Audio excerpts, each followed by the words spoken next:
All right, peace. Peace, peace. This is your brother Wujao. Welcome to the Sesh channel.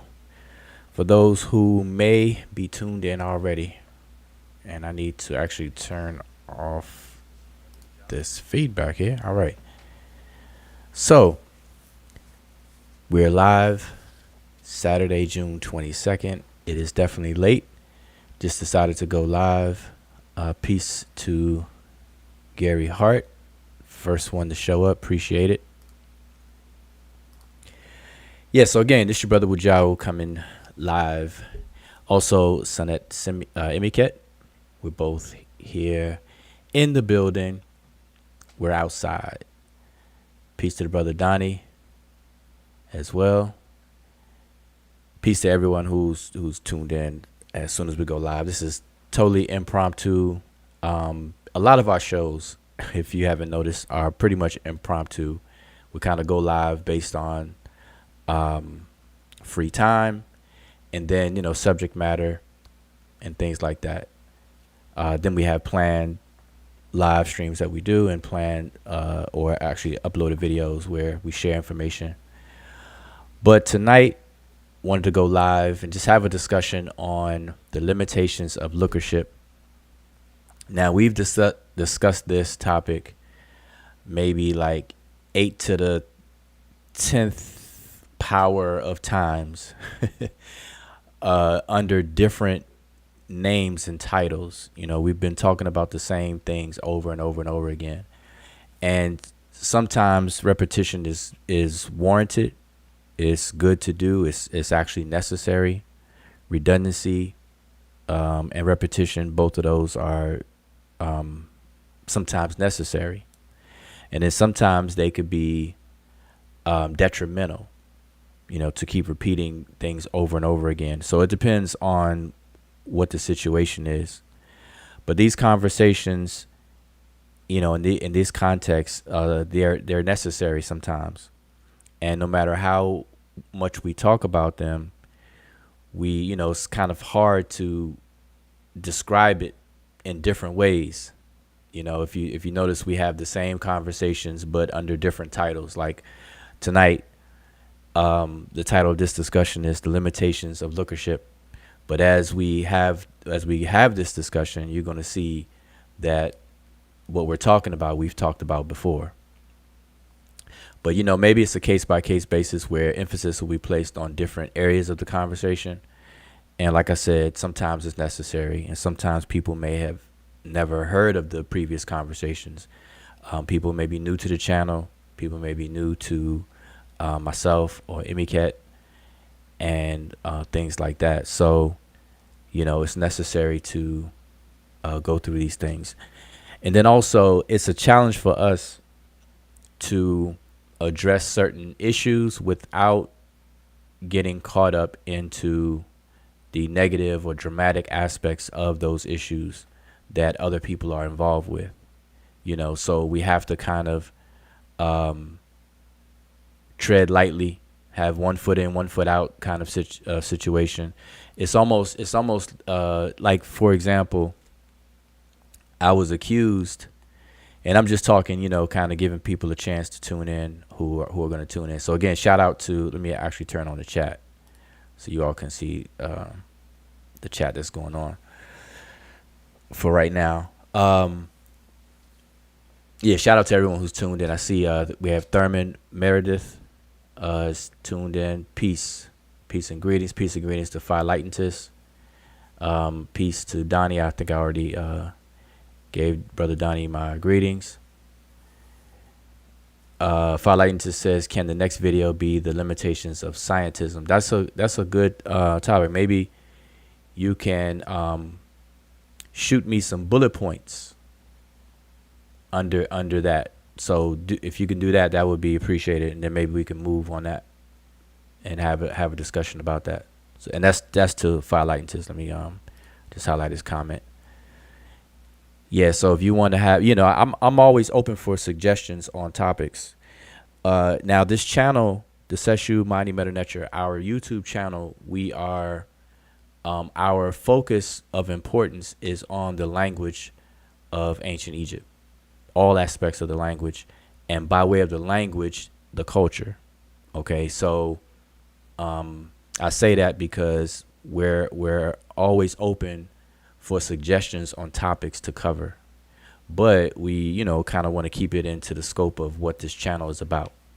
I also have a personal YouTube channel under my name of Wujao. That channel is not active. I haven't been very active on that channel at all. And when I was active, I was talking about issues, like pressing issues at that particular time. So if you go to my personal YouTube channel or individual YouTube channel, you'll see videos on the reparations conversation, dealing with us African Americans here in America. You'll see information about COVID-19. You'll see information about DNA ancestry results, people getting those back and kind of misunderstanding those. So those are the kind of things I covered on my channel before, on my individual channel. And I may be more active on that channel as well. That's, and I probably cover things that are outside of the more narrow scope of ancient Egypt and its language and culture. All right, so just as an FYI. But yeah, Fire Lightning says if you can send some bullet points. I'm not sure if you are connected on Facebook, but make sure if you can get me some bullet points on that. All right. So yeah, so peace to everyone in the chat. Now, before we move forward, it was came to mind, everyone who's watching now, again, appreciate you watching. But if you have a Facebook account, stop what you're doing right now and join our Facebook group. Emiket, if you can put the link to our Facebook group, the Seshu Facebook group. So those of you who are listening right now, if you're not already a member of our Facebook group, join our Facebook group right now if you can. Stop what you're doing and join our Facebook group. We will. I'll definitely accept your membership right now in real time. Okay, so go ahead and join the Facebook group to keep up with topics, because a lot of things are shared outside of these live videos. Information is shared in our Facebook group. Okay, so make sure you join the Facebook group, and I'll remind everyone periodically throughout all these videos that we do. Okay, so let me actually take that down. All right, so where was I? So yeah, I'm just kind of talking, giving people a chance to. I'm not sure. It's Saturday, late Saturday night. I appreciate anybody who's tuned in, especially on our impromptu video. And our channel, we're not. Our channel is not dramatic enough, and it's not sexy enough to draw 1,000 viewers and things like that. And that's okay, perfectly okay. Just want to give people who are going to tune in a chance to tune in, who are interested in the things that we discuss and how we discuss them. But tonight's discussion, we're talking about the limitations of lookership, and going to basically kind of repeat a few things that we've discussed before, but put in a different, maybe a slightly different perspective tonight. All right, so want to get that going. Emiket, you have any thing before we dive into the conversation? Just say peace and welcome to everybody, especially those who let themselves known in the chat and those who are watching now and in the future. All right, well, there we go. So I'm going to assume that everybody who's watching has and have a Facebook account. Obviously, both of those have to be true. That you have registered to our Facebook group. Emiket has posted the link to the Facebook group. Make sure you join. It's just a matter of clicking the link and click join. All right, join the Facebook group. Introduce yourself in the group, and we will, you can keep in touch and share information and so on and so forth in the group. All right. So, and I think I can turn this off in the chat. All right. So again, tonight's topic is limitations of lookership. All right. So get your pen and pad out, get your tea, get your coffee, get your chips, get your dip, all that good stuff, and hang out with us for a little bit as we go through that discussion. And we are going to officially get started. So you all hold tight and appreciate everybody who's tuned in.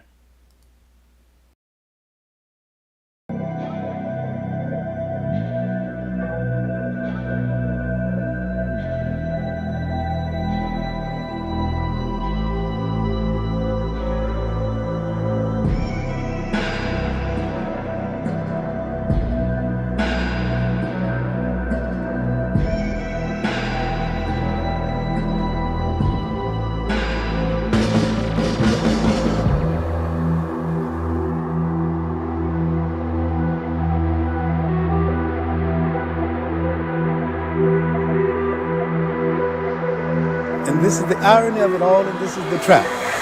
The Europeans began to manipulate history when they rose and began to expand into the broader world in the 15th and the 16th century because they had to justify the slave trade and they had to justify the colonial system that followed.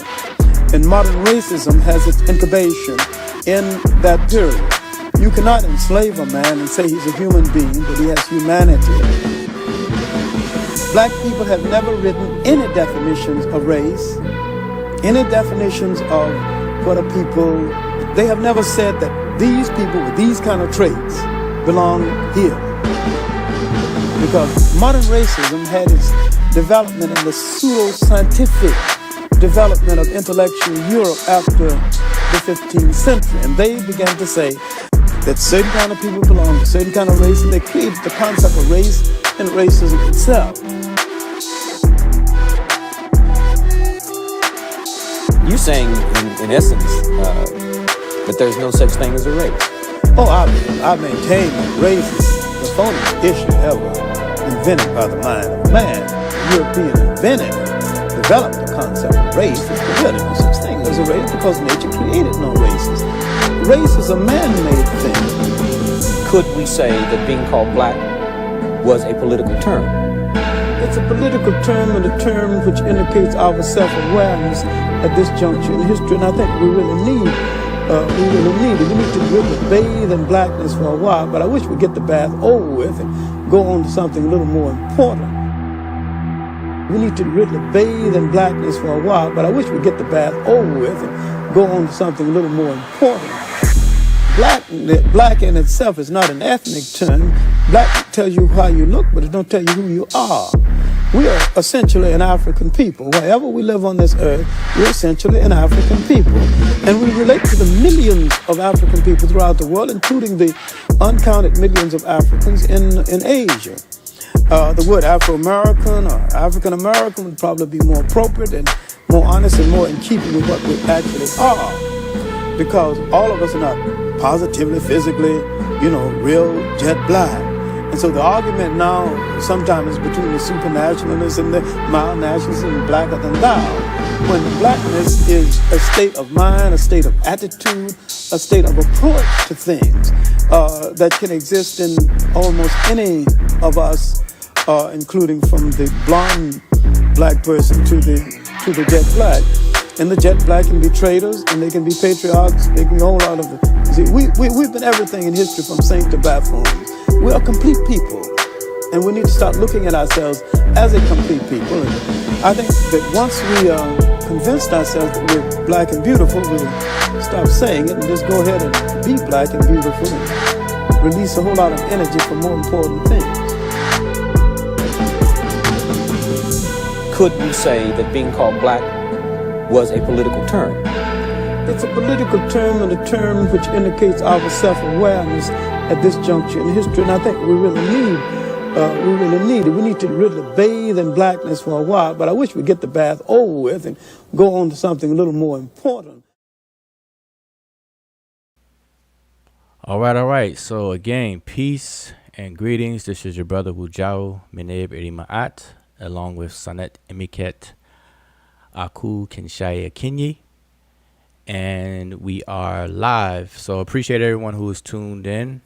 Kind of give a chance for people who are going to be tuned in and subscribe to our channel to get notified and to tune in. All right. So we know it's late on Saturday. Thank you for tuning in and hanging out with us for a little bit. So tonight's discussion is entitled The Limitations of Lookership. All right. Now, as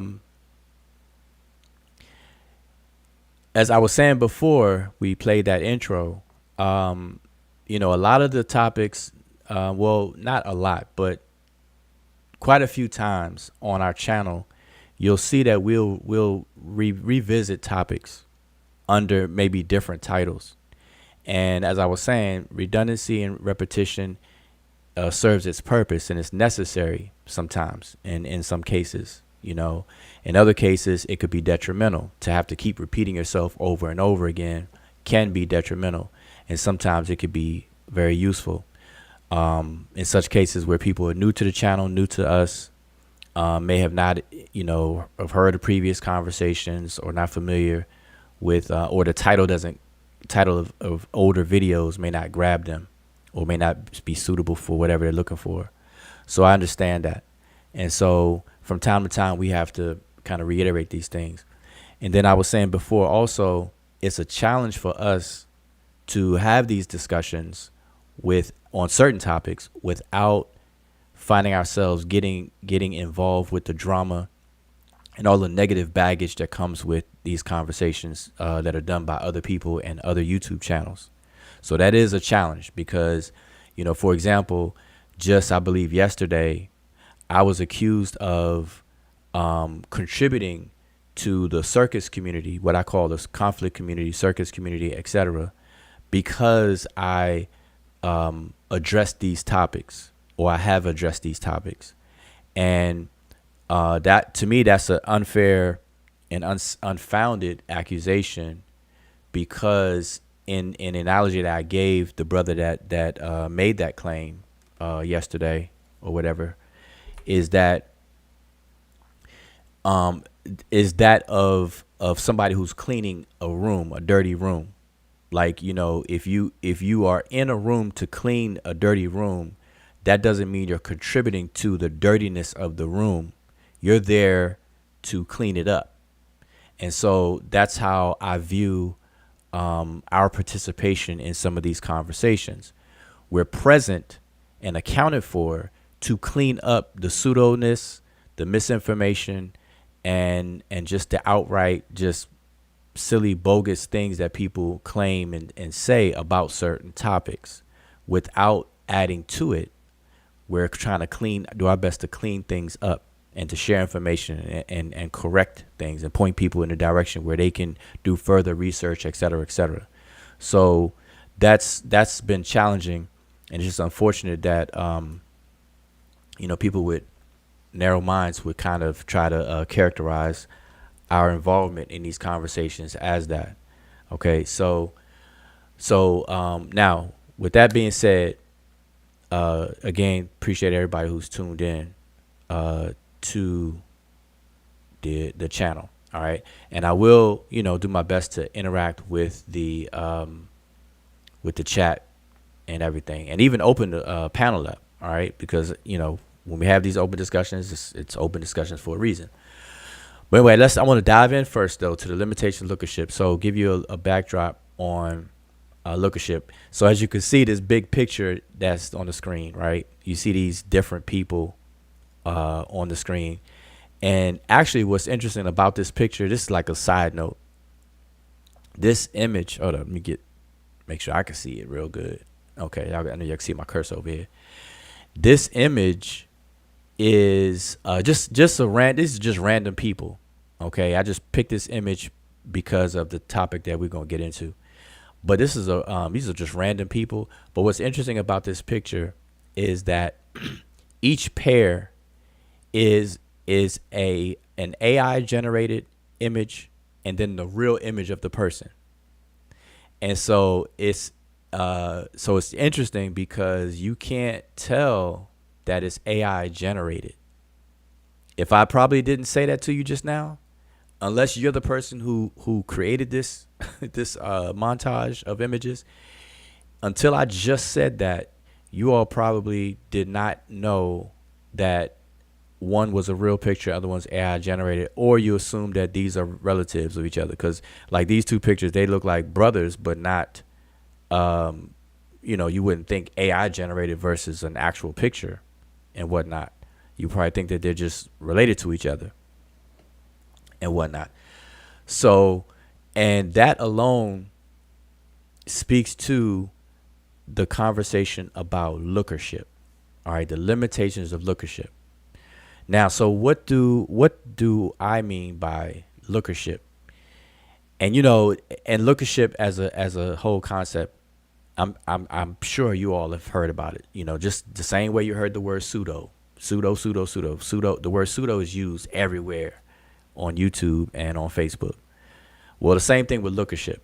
Maybe not as popular as the word pseudo, but lookership is definitely another popular phrase that's used. And the basic definition of lookership is when people come to conclusions based on shallow surface observations of something.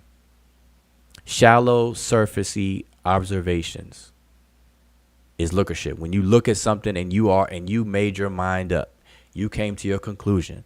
You didn't do any critical thinking, no critical analysis, no investigation, no literature review of whatever it is that you're dealing with, no study or whatever the case is. You just quickly looked at something on the surface, Googled it, or saw a picture of something, which is more like into what we're going to talk about. And then you just came to some conclusions, so much so that you go from that stance and then want to argue with people and fuss and fight on Facebook and YouTube. So that's not a very effective way of doing things. And so this is what the discussion is about, the limitations of lookership. All right. So let me get my cursor back over there. Now, this is specifically speaking to, we talk about the Egyptian language and culture, et cetera, et cetera. So as a side thing with all these arguments about Black Egypt, whether Egyptians are black, and all that stuff that's been going on for 50 plus years, people that's been preoccupied and focused on that. What's used within that conversation are pictures, images of ancient Egyptians. People are using, like, for example, let me just show you all some of these pictures. People will use these pictures like that, and have conversations about pictures. They'll use this picture, and you'll see this picture in the context of a conversation dealing with Black Egypt or whatever the case is. And you'll see it time and time again. You'll see all these different images, or just images, period. And what I find is that online, when people are using these images, there are people who are advocating that the ancient Egyptians are black. All right. And to demonstrate or to show, give some substance behind them saying the ancient Egyptians are black, they use pictures and they dig up pictures like this. But if you noticed, and you all can let me know this in the chat, I'm going to monitor the chat. Emiket is monitoring the chat. You all can let me know this. A lot of people are using the same pictures. They're recycling the same pictures, and people are cherry picking the pictures that they're showing of the ancient Egyptians. So, and I'm gonna ask you all in the chat, just off the top of your head, name some popular Egyptian pictures of the names of the individuals who you see all the time in the context of the argument and or the see, I don't like to call it a debate because it's really not a debate, but you all know what I'm saying. The fussing and fighting about Black Egyptians. Like, what are the main pictures that you all see all the time? I'm going to see if I'm alone on this, because I see the same pictures used over and over and over and over again, you know. So you all let me know in the chat before I say it. You all let me know. All right, and there's a delay. So again, shout out to everybody who's in the chat. I was given a roll call before. I see we have Gary Hart, Donnie Williams. I already gave shout out to Thurman. To who else we have? Fire Lightentis. Who else do we have in the building? Christopher Withers is in the building. Hush Your Mouth. Antoine is in the building. Everything is Everything. Timmy Turner is in the building. Asal Ka is in the building. Who else do we have? MF Dredson is in the building, and Ramza is in the building. That's all that I can see. So shout out to you all. Appreciate you all tuning in. And if you are able to come on the panel, get yourself set up to do so, because I'm going to put the link up in a second. In a few minutes, I'm going to put the panel link up in a minute, so that you all can, if y'all want to add to the conversation about lookership. All right. But I don't even see any answers yet. So I'm gonna assume that I'm alone on this. But I bet you if I call them off, you all, or even show you all the pictures, you'd be like, yep, I've seen it. Yep, that's definitely one. The one I'm showing.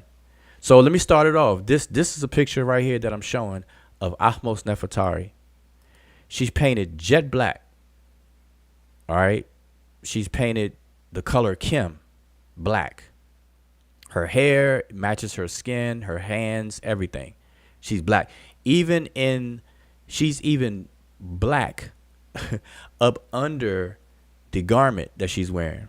They designed or the artist did the garment in such a way to show its sheerness that you could see through. The see-through aspect of her garment, and you can see the silhouette of her body being black, giving the impression of it being black. So yeah, so this is one of the pictures. So you all, have y'all seen this picture before being used in the context of black Egyptians? Yes or no? Have y'all seen that?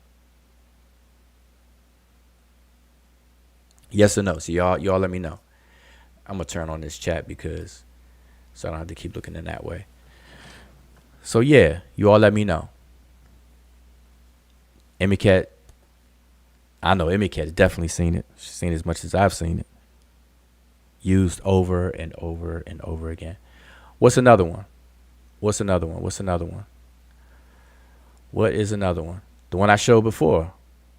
Right here. On the right-hand side. And now I know the chat is covering up, but there you go. The right-hand picture. Picture on the right-hand side is another one. That's another picture that's used a lot. Then you have statuary. You have statues of the Magi archers, in battle formation or marching formation, where they're wooden figurines, and they're very dark. There are different sets of those, but the dark sets are used a lot. And I just don't have a picture to show you all real quick right now, handy, but I'm sure you all seen it. And it's so much, it's saturated out there so much. If I could take 30 seconds and I could find it online and pull it up for y'all. But the wooden statues of the Magi archers, that's another one that's shown a lot. What's another one that's shown a lot? Definitely this one right here. Do I have it handy? And watch, I don't have it handy right now. I may. Well, this is not the actual primary artifact, but when I show this, you all are going to know exactly what I'm talking about, that this one is shown all the time. I'm trying to see if I have the primary artifact to show you all. All right, I don't have it handy. I have it, but I don't have it handy. But I'll show you all this one, and you all will know exactly what I'm talking about. This right here. So what you will definitely see is the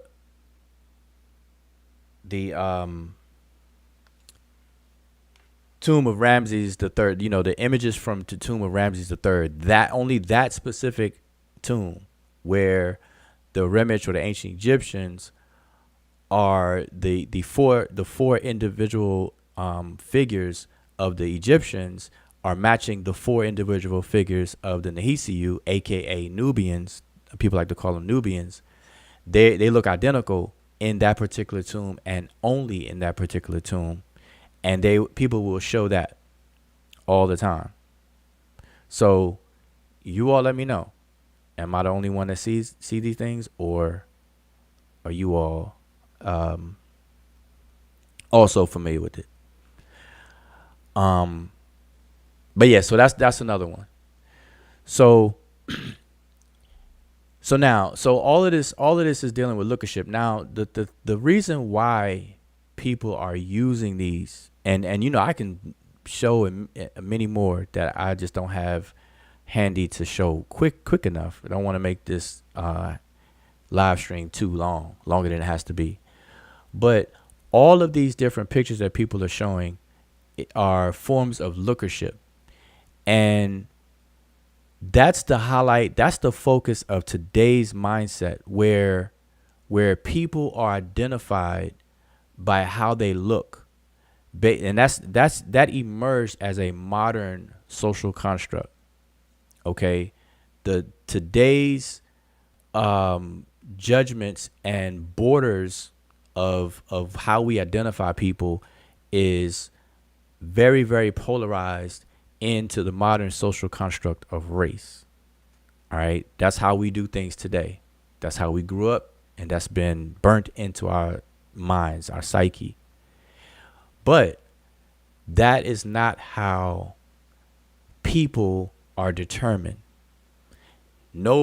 At no time in human history, then and even now, are people defined by those means, except for the recent modern social construct of race that was designed. You know, that's a whole nother conversation, a side conversation that, you know, we can have in a separate live or separate video. But that's the purpose of people using pictures, because that's all people know to try to talk about who people are. They're determining who people are by skin color, which is an attribute of how someone looks. All right. So now, to get into this particular topic, and this is a repeat. So I'm gonna pull up a Facebook post, and let's see if I can blow this up. Now I wish I could collapse these side bars on Facebook, but hold on, let me share my screen.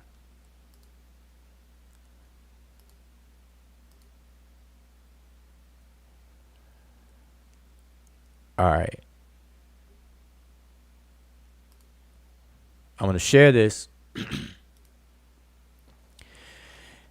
And I wish I can collapse those two sides. If any of y'all know how to collapse those two side columns in Facebook groups, let me know. Let me know like ASAP. But I just haven't even I didn't even look to see. But if anybody knows that right now offhand, let me know. But anyway, this is our Facebook group. So remember, those of you who are tuned in now, again, appreciate it. Shout out to everybody. But join our Facebook group. This Facebook group that you see on your screen, the Sesh, Mighty Medew, Netcher, loyal and true aspiring scribes of divine words. That is our Facebook group. You could join it. Stop what you're doing right now, or while you're listening to me right now. If you haven't joined the group and you have a Facebook account, join the group. All right? Join the group. And don't be scared and don't be embarrassed, because I know in the past I've asked people to join the group, and what I found, which to me is silly and crazy, and funny at the same time. That people on YouTube, they have a different username on YouTube, and then and they're known to be a certain way on YouTube, but then when they don't want to join our Facebook group because they don't want to they don't want to make the connection between their Facebook account and their YouTube account so that we can know that that's the same person. I mean, I've literally caught people out there like that and to me, it's no big deal. I don't see why people, scared or don't want to do that unless they're trying to hide their behavior. Like they cut up and troll on YouTube, but on Facebook, they want to act all, proper and with the, shirt and tie on and sitting up straight and everything. But on YouTube, they cut up and do all kinds of things. And so in that situation, people are not trying to link up. But listen, forget about all of that. Join our Facebook group anyway. If you are a troll on YouTube, that's fine. You're forgiven. Just join our Facebook group so that we could keep in contact and share the information and share ideas. All right. Now we don't tolerate the shenanigans in our Facebook group. Just so, to let you know that. But anyway, I want to get into this right here. So this is a post by Obi Ladi Wa. And I hope Obi Ladi Wa is watching right now in the chat. If you are, give a shout out so I can shout you out. If not, hopefully he'll see it in the archives. But this live, I'm not doing a live about him as a person or anything like that. I'm just using his post for this discussion and claim, because it's not something that's new. This is, I could pick other people that make the same claim. This just happened 13 hours ago, as you all can see on the screen, 13 hours ago. So Obi Ladi Wa makes a claim that the Nubians and Egyptians are the same people. Y'all can see here on the screen. Let me highlight it because it may be too small. So he makes the claim Nubians and Egyptians are the same people. He's not the only one that I've seen make that claim. I've seen over the years, I've seen people, different people make that claim at different times. All right. And every time I try my best to chime in and inject information into that conversation, into that claim. And this claim is no different. All right. And I noticed that a lot of people that are pro, I call them blackist, because people, blackist, blackologists, blackity, black, people that are bending over backwards by any means necessary, trying to make the Egyptians black in a modern construct, in a modern sense, which is anachronistic to do, and it just shouldn't be done. It's just silly as all outdoors, as 2 left feet, as 20 fingers. It's just silly. All right. But people do it anyway. And I understand, by any means necessary. They're gonna make the Egyptians black under the modern definitions and understanding, regardless of what you say, because it's a feel-good cult, a cultish type of advocacy that's going on. But the claim that is made or was made is Nubians and Egyptians are the same people. So I want to know who in the chat right now, because I just want to deal with real-time things. Matter of fact, let me post the link right now. I'm gonna post the link early.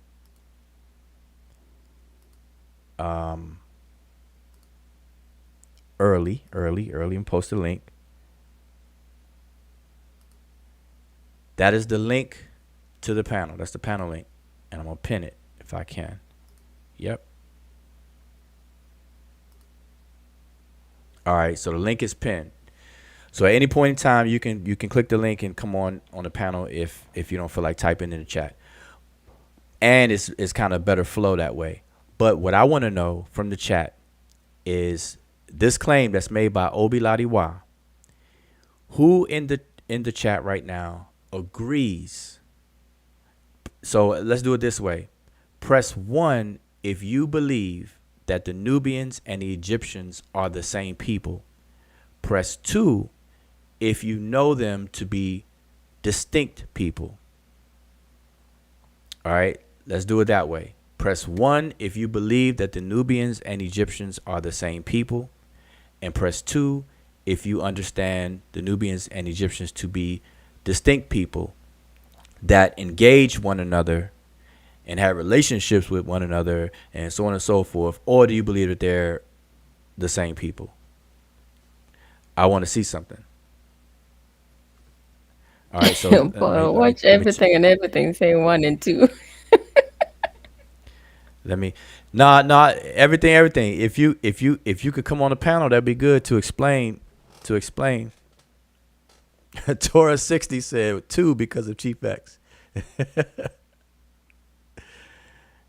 Okay, Timmy Turner says 1. All right, listen, don't be. I'm not. This is not. I'm not trying to put anybody on the spot for any negative reason or whatever. I'm not trying to set anybody up. I want to have this discussion.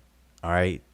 So, and I want you all's honest opinion about this question. So remember, I'm re-ask the question. So I know that a lot of people answer. So Donnie said 2. Emmy Cats 2. Robert says 2. Black Rose 2. Everything says 1 and 2, which is interesting because I'm sure he has an explanation on that. Christopher Withers 2. Torah says 2. Timmy says 1. And Zane has to be the oddball and say TU instead of 1 or 2. So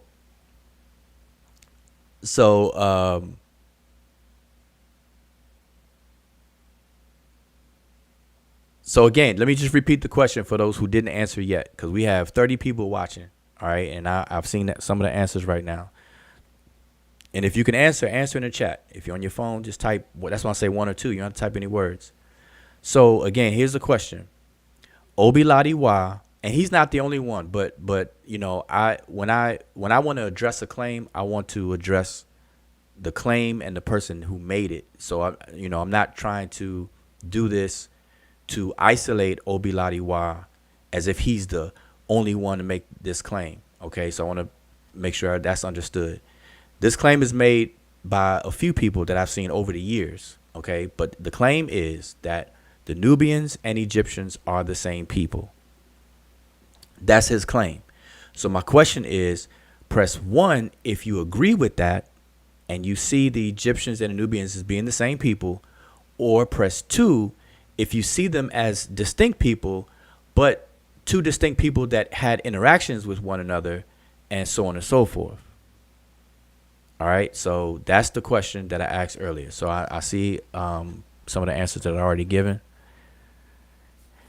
And where I leave off. So, okay, so everything is saying that he put 1 and 2 because he's saying they're distinct at times and the same at times. Okay, so we're going to talk about that. All right. So he says, from what I've learned, it's 1 and 2. So we're going to talk about that.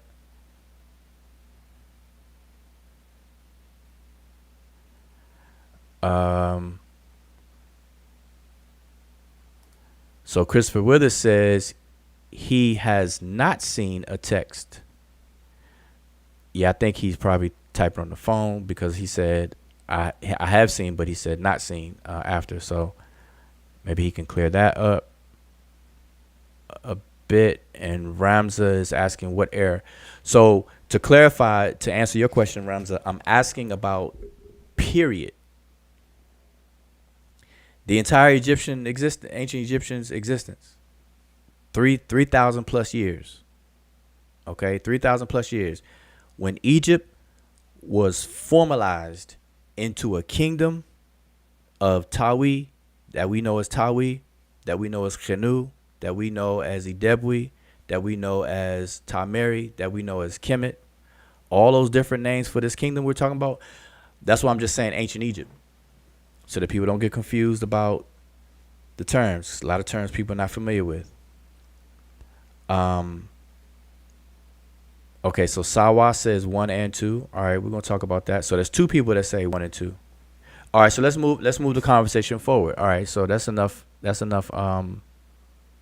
answers so far. Okay. So, all right, so let's talk about it. Now, here's what's critical when the claims like that are made. Okay? In order to make that claim and in order to answer my question about the claim, you first have to know, let me see, where do I have it? You first have to, let me see if I can find back where I was. Where was I? So you first have to understand this right here. And let me put this on the screen.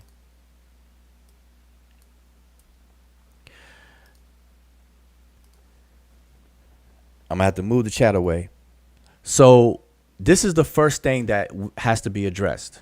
Okay, so I want everybody in the chat to walk with me on this. Now, again, I posted the link in the chat. It's pinned to the top. So if you want to come on the panel, if it's easier for you to participate, then by all means, you're welcome to do so. Otherwise, we're gonna volley back and forth in the chat. Okay, so here's the very critical, important question.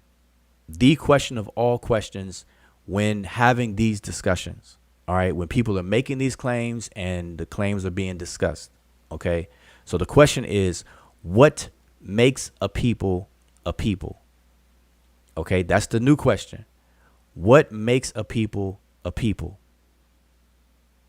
That's very important. You got to think about that.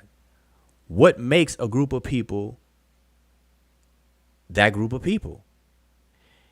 And so the options that you have are, now like I said before, a lot of this stuff that I'm saying right now is repetitive, it's redundant. I've been talking about this stuff for years. So I have like separate slide presentations that have tidbits of all this information in there. So a lot of these different slides, like this slide here that I'm showing, is from previous conversations and things. So I'm going to reuse them. All right. That's why I don't mind having these repetitive conversations, because I don't have to do the work again. All right. But what defines a people? So what I'm showing here is, and this is the mistake. This is what causes a lot of confusion. And I saw somebody, I forgot what, and I see you all are answering the questions. Robert Rand says culture, of course. That's absolutely correct. Christopher Withers says name, land, language, customs. Absolutely correct. Ramza adds in mental state. That's correct. Black Rose, customs. That's correct. Sawa says culture. That's correct. I'm just making sure. Donnie Williams says culture. That's absolutely correct. Okay, so good. So everybody's on the same page. Everybody's walking together on this so far. All right, and that's what I like to see. Agreement. All right. So we all agree so far that we can name, a few things. Name, land, language, culture. Well, when we say culture is like an umbrella, like a container. Within culture you have, language, you have modes of dress and so on and so forth. And I had a list of those. I gotta actually find the slide I had with all of that stuff on there. Let me see. I think I'll get to it. I will get to it. All right. Let's see. Do I have it handy real quick? All right. Well, I'll get to it. But anyway, so we all agree that culture, like all the sub things of culture, the mode of food production is included.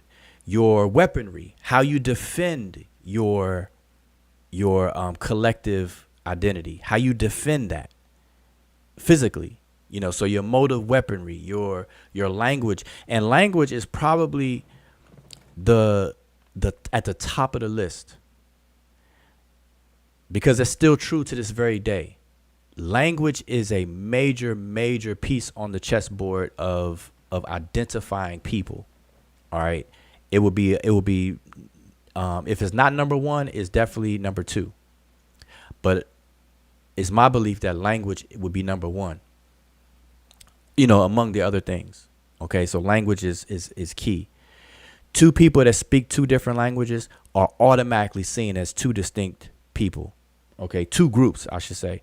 Two groups of people speaking two different languages are automatically off the rip identified as two distinct groups of people. Okay. So now I wanted you all to answer that question, so to see where everybody's at with that. I'm sorry, y'all. Excuse me. I got a Amber Alert, and I always pay attention to these Amber Alerts. That's what they're there for, because you never know what's going on in terms of Amber Alerts. You got kidnapping and all that other kind of stuff. So, pardon me for that. So where were we? Okay, so what defines a people? So now on the screen I have here, because this is a big confusion, what I see the mistake that people make. And I guarantee you, it happens so much that I'm willing to bet. It's like it's even better than the stock market. It's better than all the other probabilities of investments. If this was an investment, I would double down. You know how in blackjack you could double down, or you go to the casino or whatever. I'll be all in. All in or double down that every single person that makes a claim that the Nubians and Egyptians are the same people, or a similar claim of any people, it doesn't have to be Nubian. We're talking about Nubians and Egyptians, but it could be any. They always jump on the left-hand side. And I guarantee you that DNA in some form or fashion will come up in the conversation. Guaranteed. And that's no different than what happened in this conversation in our Facebook group. So I'm going to scroll down a bit and let's see if I can expand. So the brother put this up with these pictures. Okay. And see, the brother, I'm familiar with this brother. Obi Latiwa. I've been a Facebook friend or follower. We've been Facebook friends or followers of each other for a good while. I don't even know how long, but a good while. So I'm familiar with his group and the post that he posts up. All right.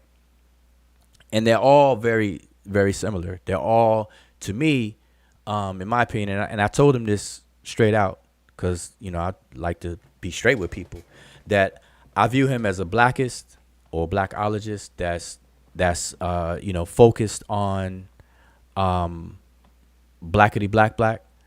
But so he posted these pictures here.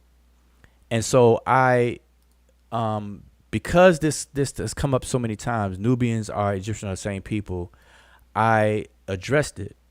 Okay.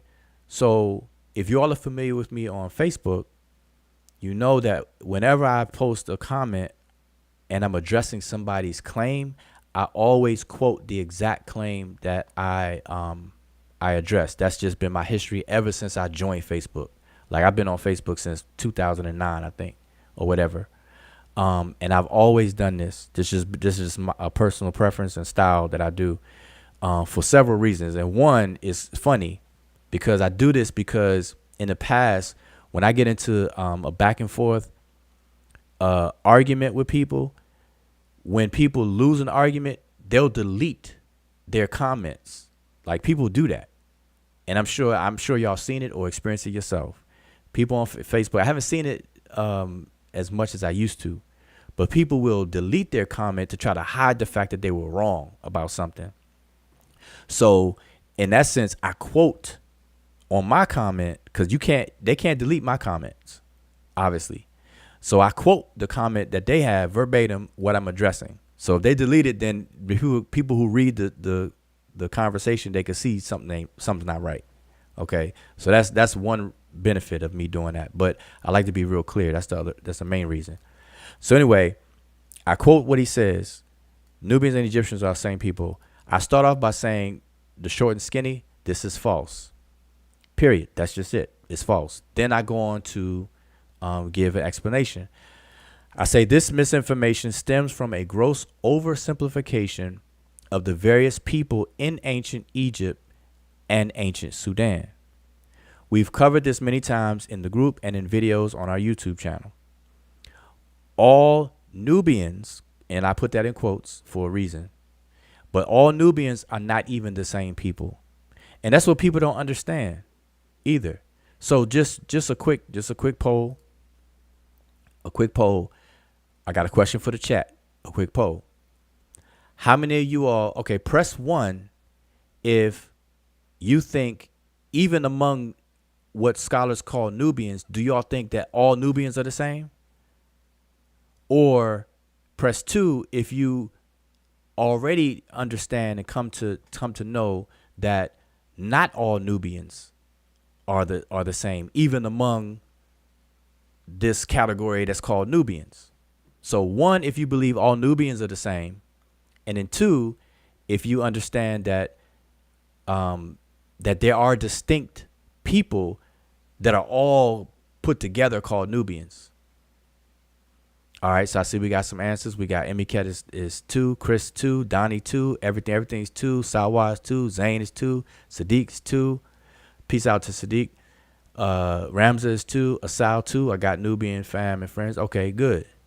All right, so we're on the same page. All right. So you all are gonna agree. So obviously you all agree with me with what I'm saying. Let me get back over there.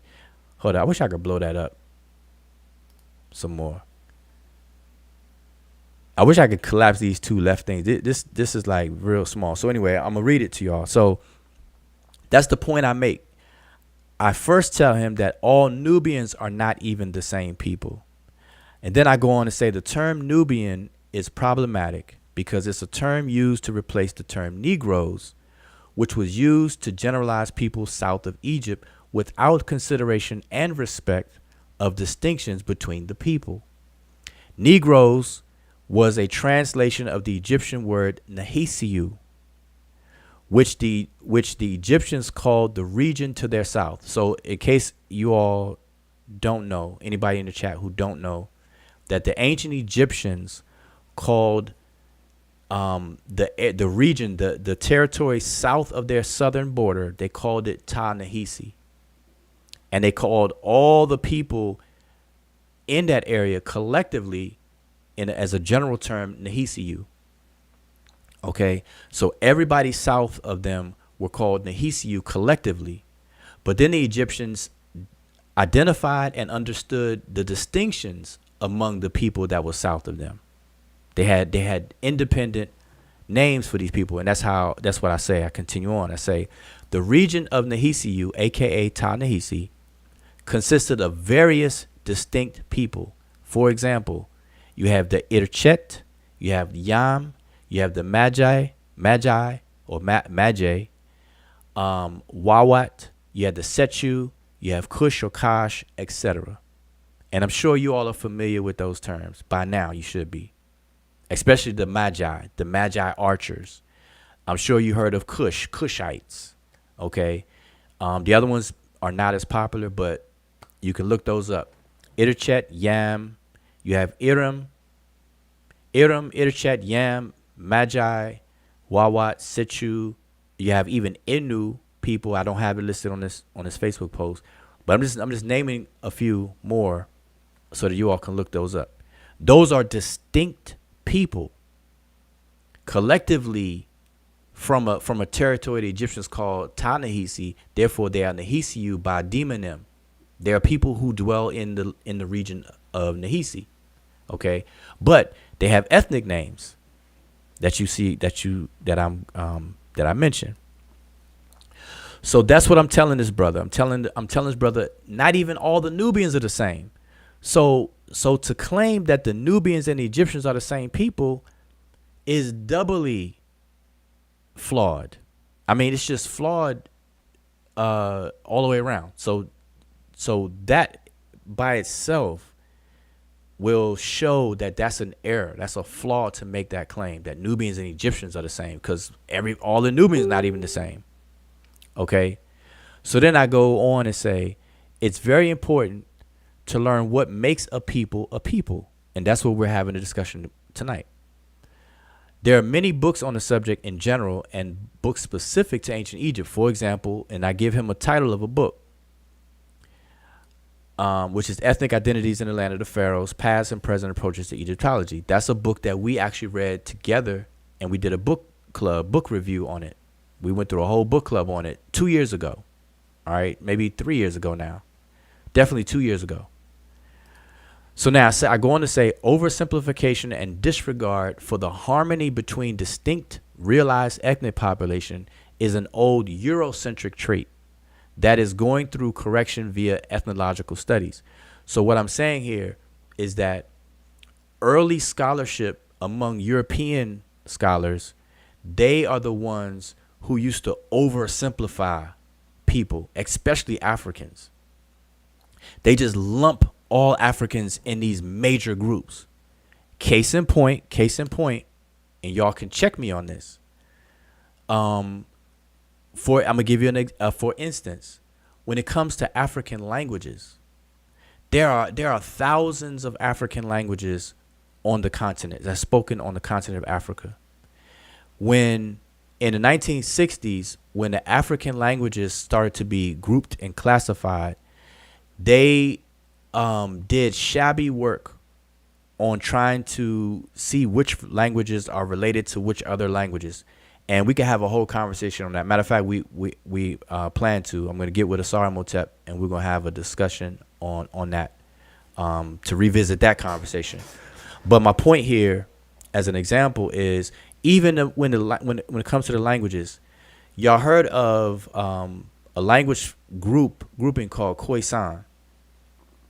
You have Afro-Asiatic, Niger-Congo, Nilo-Saharan, and Khoisan. Khoisan as a language grouping was the what do you call it? The group called Other. So any language that they didn't understand or do too much studying in, they just threw it all in that category. They just threw them in the category. You know, just very dismissive, just because they okay, any language that have a click in it, okay, we're just gonna put it in that category. You know, any language that have this, we're just gonna throw it in that category. So I'm saying all that to say is that early scholarship about the documentation about Africa, the realities on the continent of Africa, was very shabby. Very shabby. Okay, and so this oversimplification comes out of that lack of rigor that European scholars had at the beginning of anthropology and all these different disciplines that we're familiar with today. Okay, so that's the point there. Then I go on to say claims that Egyptians and Nubians are the same people is similar to claiming things like the Igbo and the Yoruba are the same people, or the Luo and the Kikuyu. And the Igbo and Yoruba people are in Nigeria, in case you all don't know that. Then I say the Luo and Kikuyu people who are in Kenya. I'm saying the Egyptians and Nubians are the same is like saying Igbo and Yoruba are the same, or Luo and Kikuyu are the same people, or the many other examples that I could give. Then I say geno or phenotypical affinities is what makes a people. I said, geno types nor phenotypes. So geno nor pheno affinities is what makes a people a people. I said, by the way, phenotype observation is lookership. That is how something looks. So hopefully that's clear, right, to everybody in the chat. Now, I'm not going to read all of the different comments on here, but I want to get to the comment to support what I said. So remember what I said. I'm going to show this on the screen again. Remember what I said. I'm willing to bet if this was a casino and I'm sitting at the table, I'm all in. Okay, if this was a stock market, I'm putting all my shares, I'm buying up all the shares of this stock, right? Every single person I run across that makes a claim like the ancient Egyptians and the Nubians are the same people or anything like that or similar, they always invoke DNA. They always invoke DNA. It never fails. For me, it has never failed in a conversation. They're going to invoke it by saying DNA or something related to DNA. Phenotype, now I'm not going to give a whole class on this or anything like that, but just in case, just like a FYI, phenotype, for those who don't know what that is, but you may have heard it all the time, phenotype basically is the interactions between your genes and the environment and the outward expressions that produces. Okay, so again, I'm going to say it. Your genes, your genetic instructions interacting with the environment, your environment, the results of that expression is what we call phenotype.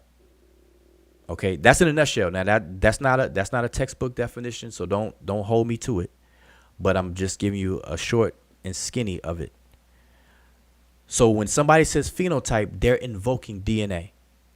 And obviously if somebody say genes and genotype and E1B1, L2 and all that, and when they start naming these haplogroups, they make the word haplogroup, they invoke that.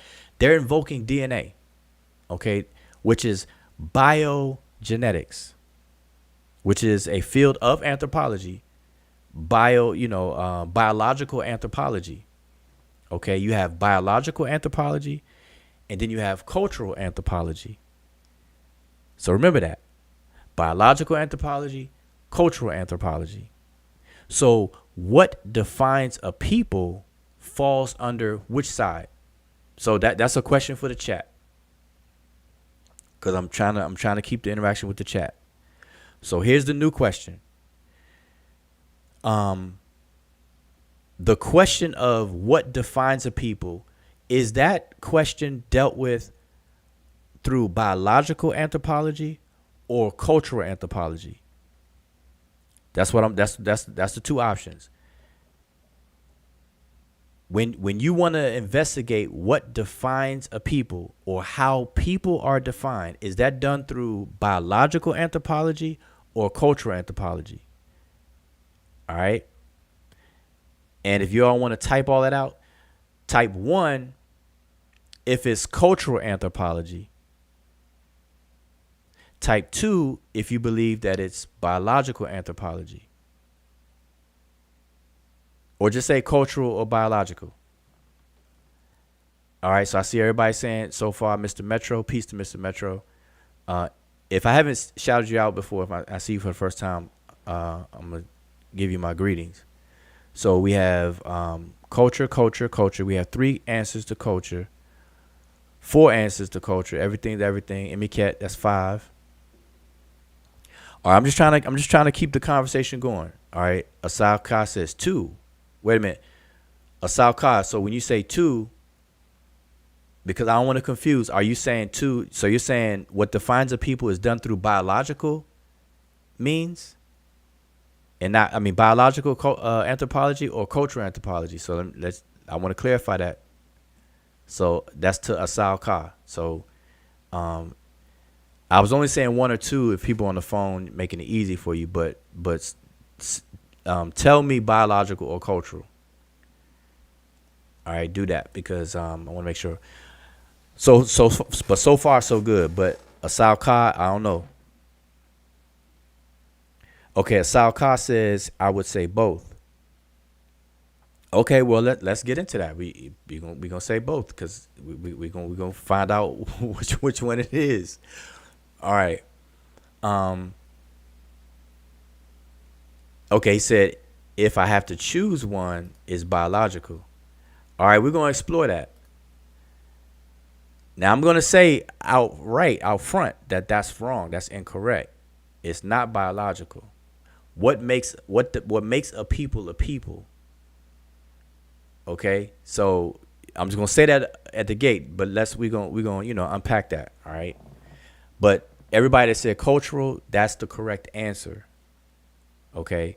What defines a people, and let me just see if, where did I have that? See, I have so many slides here of what defines a people. But let me put this back up. So I'm going to go through that again. Let me just see if I can find this. No. No.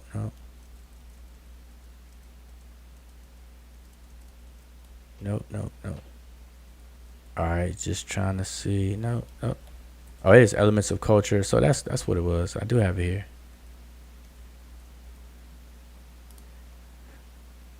All right. No, I'm sorry. Sorry, you all. I'm trying to find something that goes with what we're talking about, and I have so many things that it is not readily available to me. Boy, I got so many. All right. Anyway, let's go on because I don't want to hold anything up here. Boy, here we go. I think this is it. No, I was giving you the definition of cultural anthropology and what it does, the tools that are used, and what questions it answers. But anyway, cultural anthropology is the side of anthropology that's used to define a people. Biological anthropology deals with obviously genetics and things like that. They deal with genetic populations, not ethnic populations. And there's a difference between ethnic groups and genetic populations. So, for example, this is real quick for Asal Ka. But objective truth. Okay, it's good. See, that could be appreciated. So, he says, I'm not the authority on that. Okay, no, I'm not claiming to be the authority on anything. So when I say that you're wrong and that another thing is right, I'm not saying it because I'm the dictator and I'm the end all be all say so. But I'm going to suggest that you look this stuff up on yourself because that, and I got the panel link. I hope you could come on and you can show us. You could show us all. You could show us all where biological anthropology is used to define people around the world. Because I can show you tons of ethnologists and ethnology and cultural anthropology. I can show you tons of scholars themselves or books, textbooks that will tell you that people, what makes a people is determined through those tools, not on the biological side. That's a very important tool too, but that's not the tool that's used to determine what makes a people a people. Okay, so there's a difference. And so that's what I'm saying. So I'm gonna give you for instance, the example I always use. Matter of fact, it's on the screen that I had on the screen here.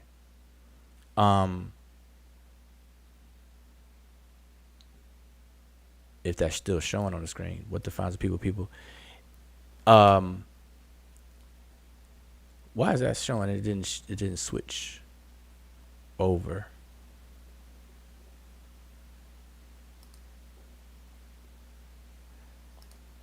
Let me, Kat, if you're there, if you can see, can you see my screen? Yes, it's showing the Facebook page. Okay, I don't know why it's not showing what I'm showing currently. All right, that's fine. But here's the example. I'll just speak it. So the Yoruba and Igbo people, they both live and domicile in a country today called Nigeria. All right.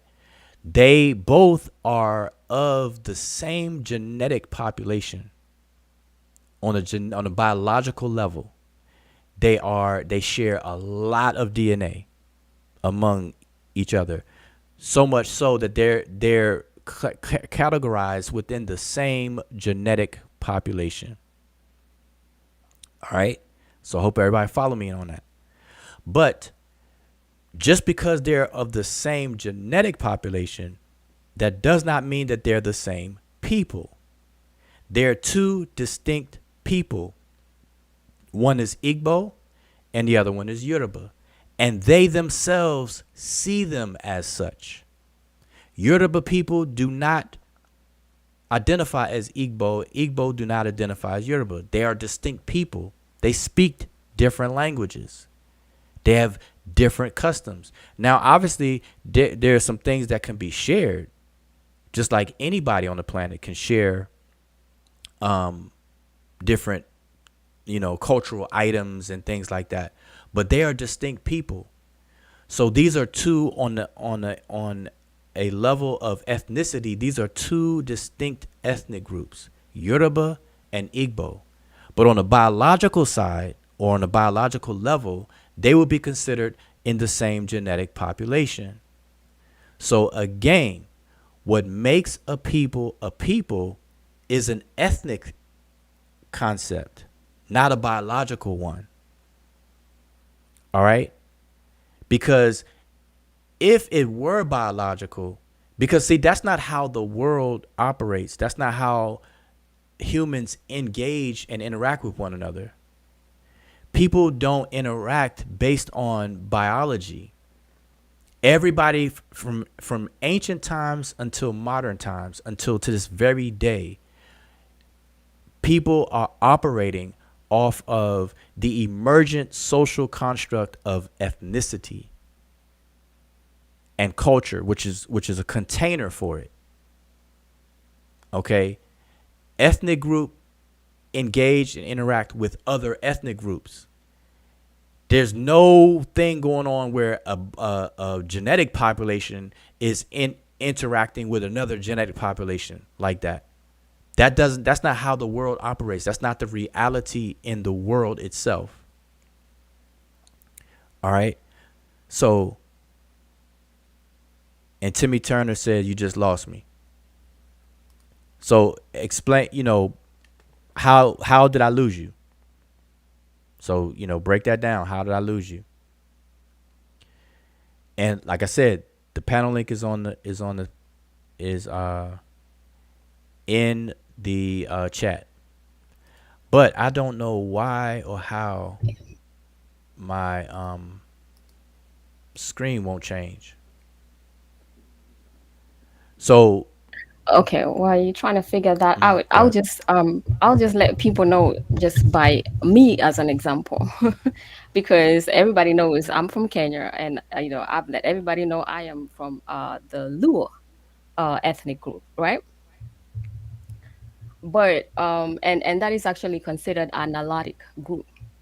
But the thing is that I actually recently did my DNA test, and surprise, surprise, surprise, it's not surprising to me because I understand our Luo history and whatnot.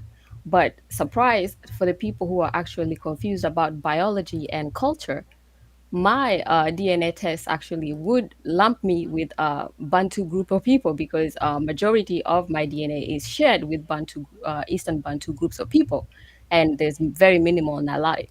But I am Luo from the Nilotic group because that is my culture. That's the customs that I follow. That is the language that I speak, and all the other things involved with being a Luo person, as opposed to the other Bantu groups that we have in our country. So that is very simple. You can't use biology to invoke who you are as a person. That would just tell me who I share DNA with, and to even using my example, that means that I was a nobody until recently when I figured out what my biology says. Because you have to remember that the access to actually have your DNA work done is, these are like luxuries that we have very recently, and it's not like it's only recently that we are starting to actually identify ourselves and making ourselves distinct as a people from other groups of people. So it is always two different things, and they always produce two different types of information. Your biology, your DNA, and your cultural leanings are most of the time very, very different. We define ourselves as Luo people, not because of our biology, because that will not make sense at all. We will be spread out all over the place. We are Luo people because of the language that we speak, the customs that we follow, and so forth. And it doesn't matter even if we intermarry with other people, where you are actually, the customs that you're following, the languages that that comes with the language, and all those things that define who a people are. That is how we define ourselves, and not just the Luo people, all the other groups in Kenya and all the other groups on the continent. We even had brother Ankh from South Africa tell you, because he's from two different ethnic groups, and how he had to actually how he's considered of a particular ethnic group out of the two that he is, and why that is so. So people just have to understand that. All right. Hopefully everybody is following along with that. So now let's work out the kinks, because we were walking in sync until a few of these kinks that are popping up. So Asal Ka, to address your issue. So here's the difference. Now, follow this. On the biological side, your genes are your genes. Genes are inherited and passed down through the generations. That you can't do anything about that. That is what you inherit. That's a static scenario and situation. Okay. But your genes don't make you a people or a collective genetic population. Is not what defines a people as a people.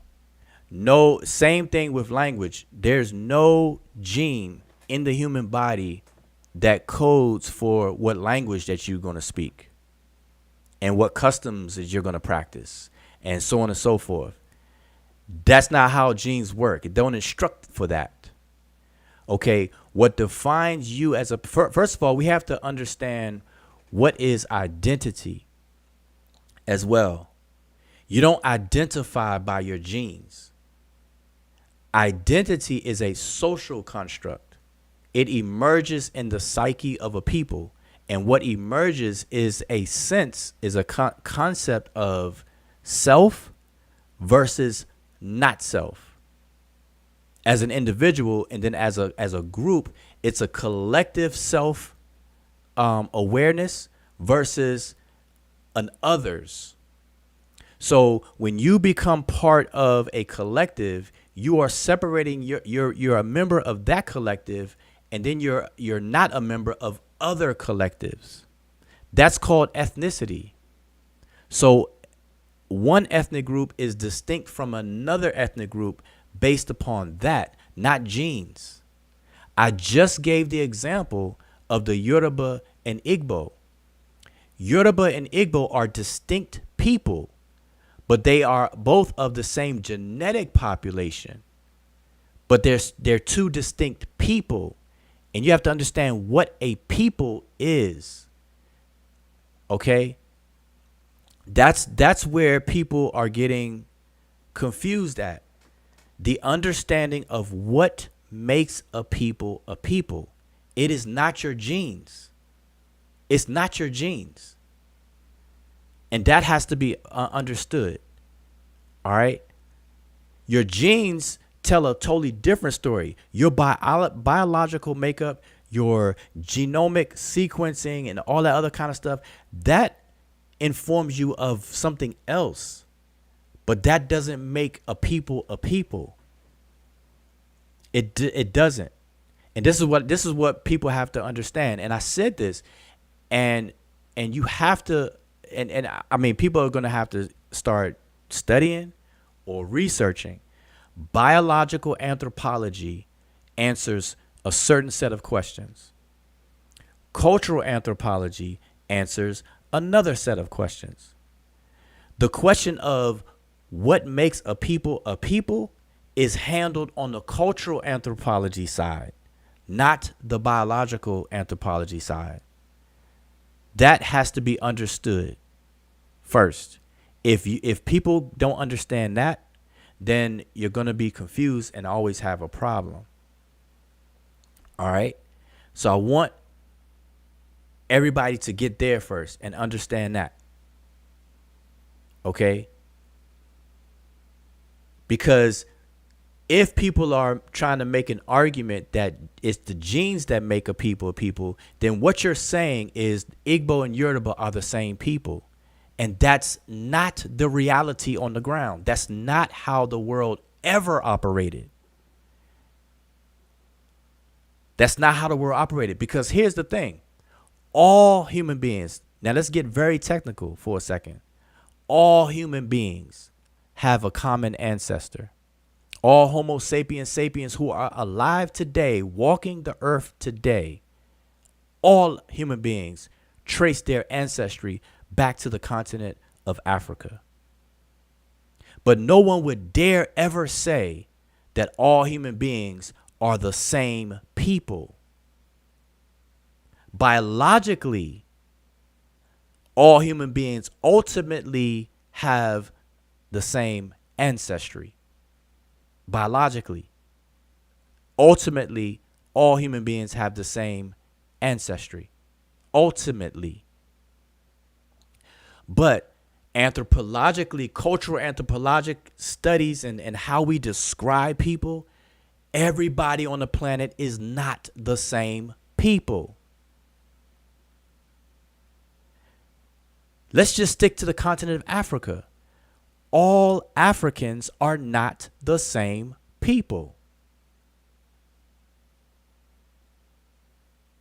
There are many, many distinct ethnic groups on the continent of Africa, and ethnic groupings define who a people are. I'm going to repeat that. What defines a people and what makes a people is by way of cultural anthropology, specifically ethnology. Ethnicity makes a people a people. That's where you define a people. It's not on a biological level. It's not. So if anybody disagrees with that, that's what I want to hear from. Again, the panel link is in the chat.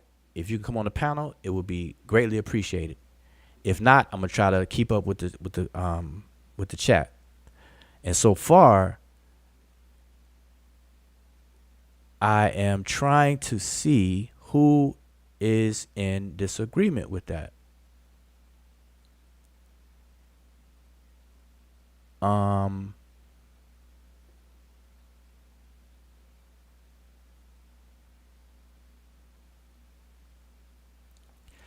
Let's get into it. I'm just going through the chat. So here Timmy says, maybe I'm being simple, but don't gene literally make people? Biologically. See, don't confuse this. Your genes, your DNA, the instructions for coding for what your instructions for what your cells do and how your body functions, it makes you up biologically. But your biological makeup and the biological makeup of several individuals don't make those several individuals a people. It makes them persons, a person, like you're a human being, but people on the planet. So Timmy, answer this question. In your mind, are Igbo and Yoruba the same people? Yes or no? That's my question to Timmy, and I'm gonna look for your answer.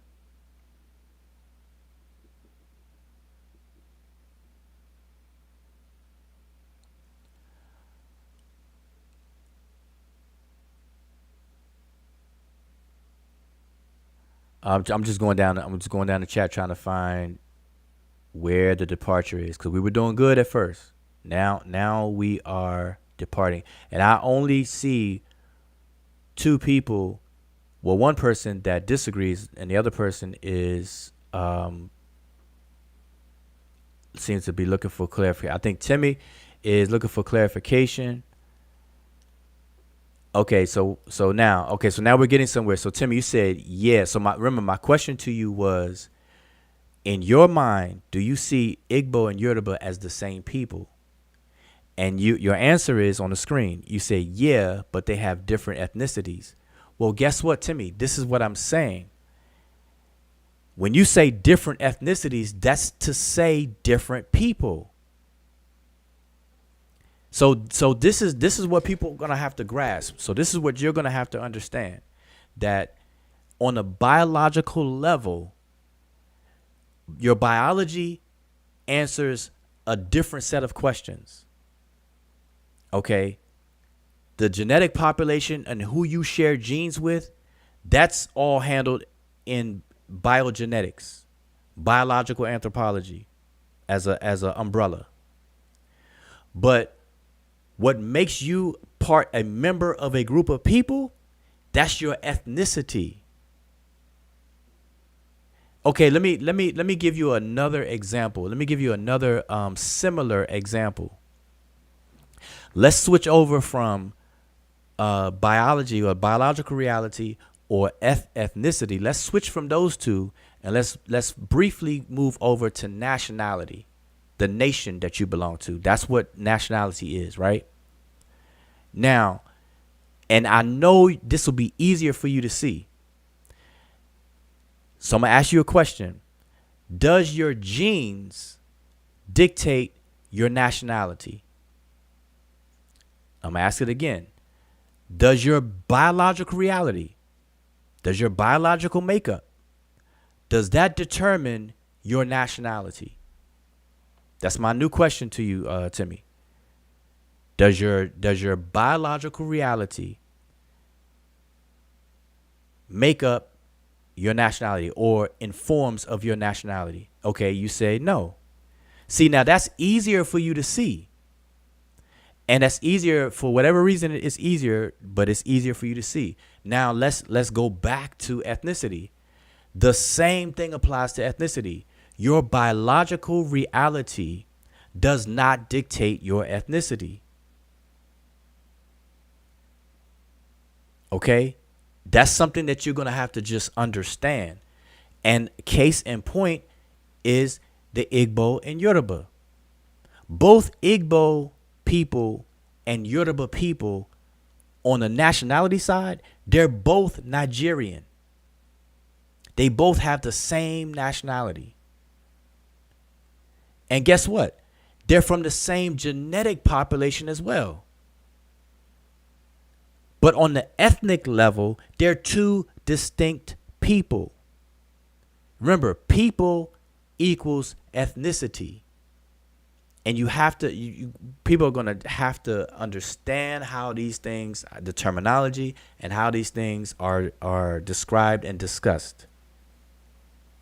A group of people are those people because of their ethnicity.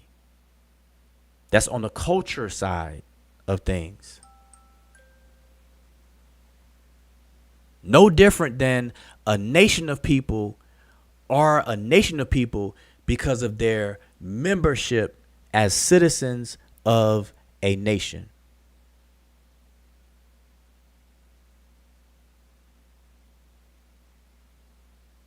That's it. So the new question is, if I don't have an ethnicity, am I still a people? Well, an individual can never be a people. So let's just start there. So maybe you need to reword your question. An individual is not a people. An individual is not an ethnic group. Okay? Just like an individual is not a nation. So I don't want to answer a question that's not that you have to form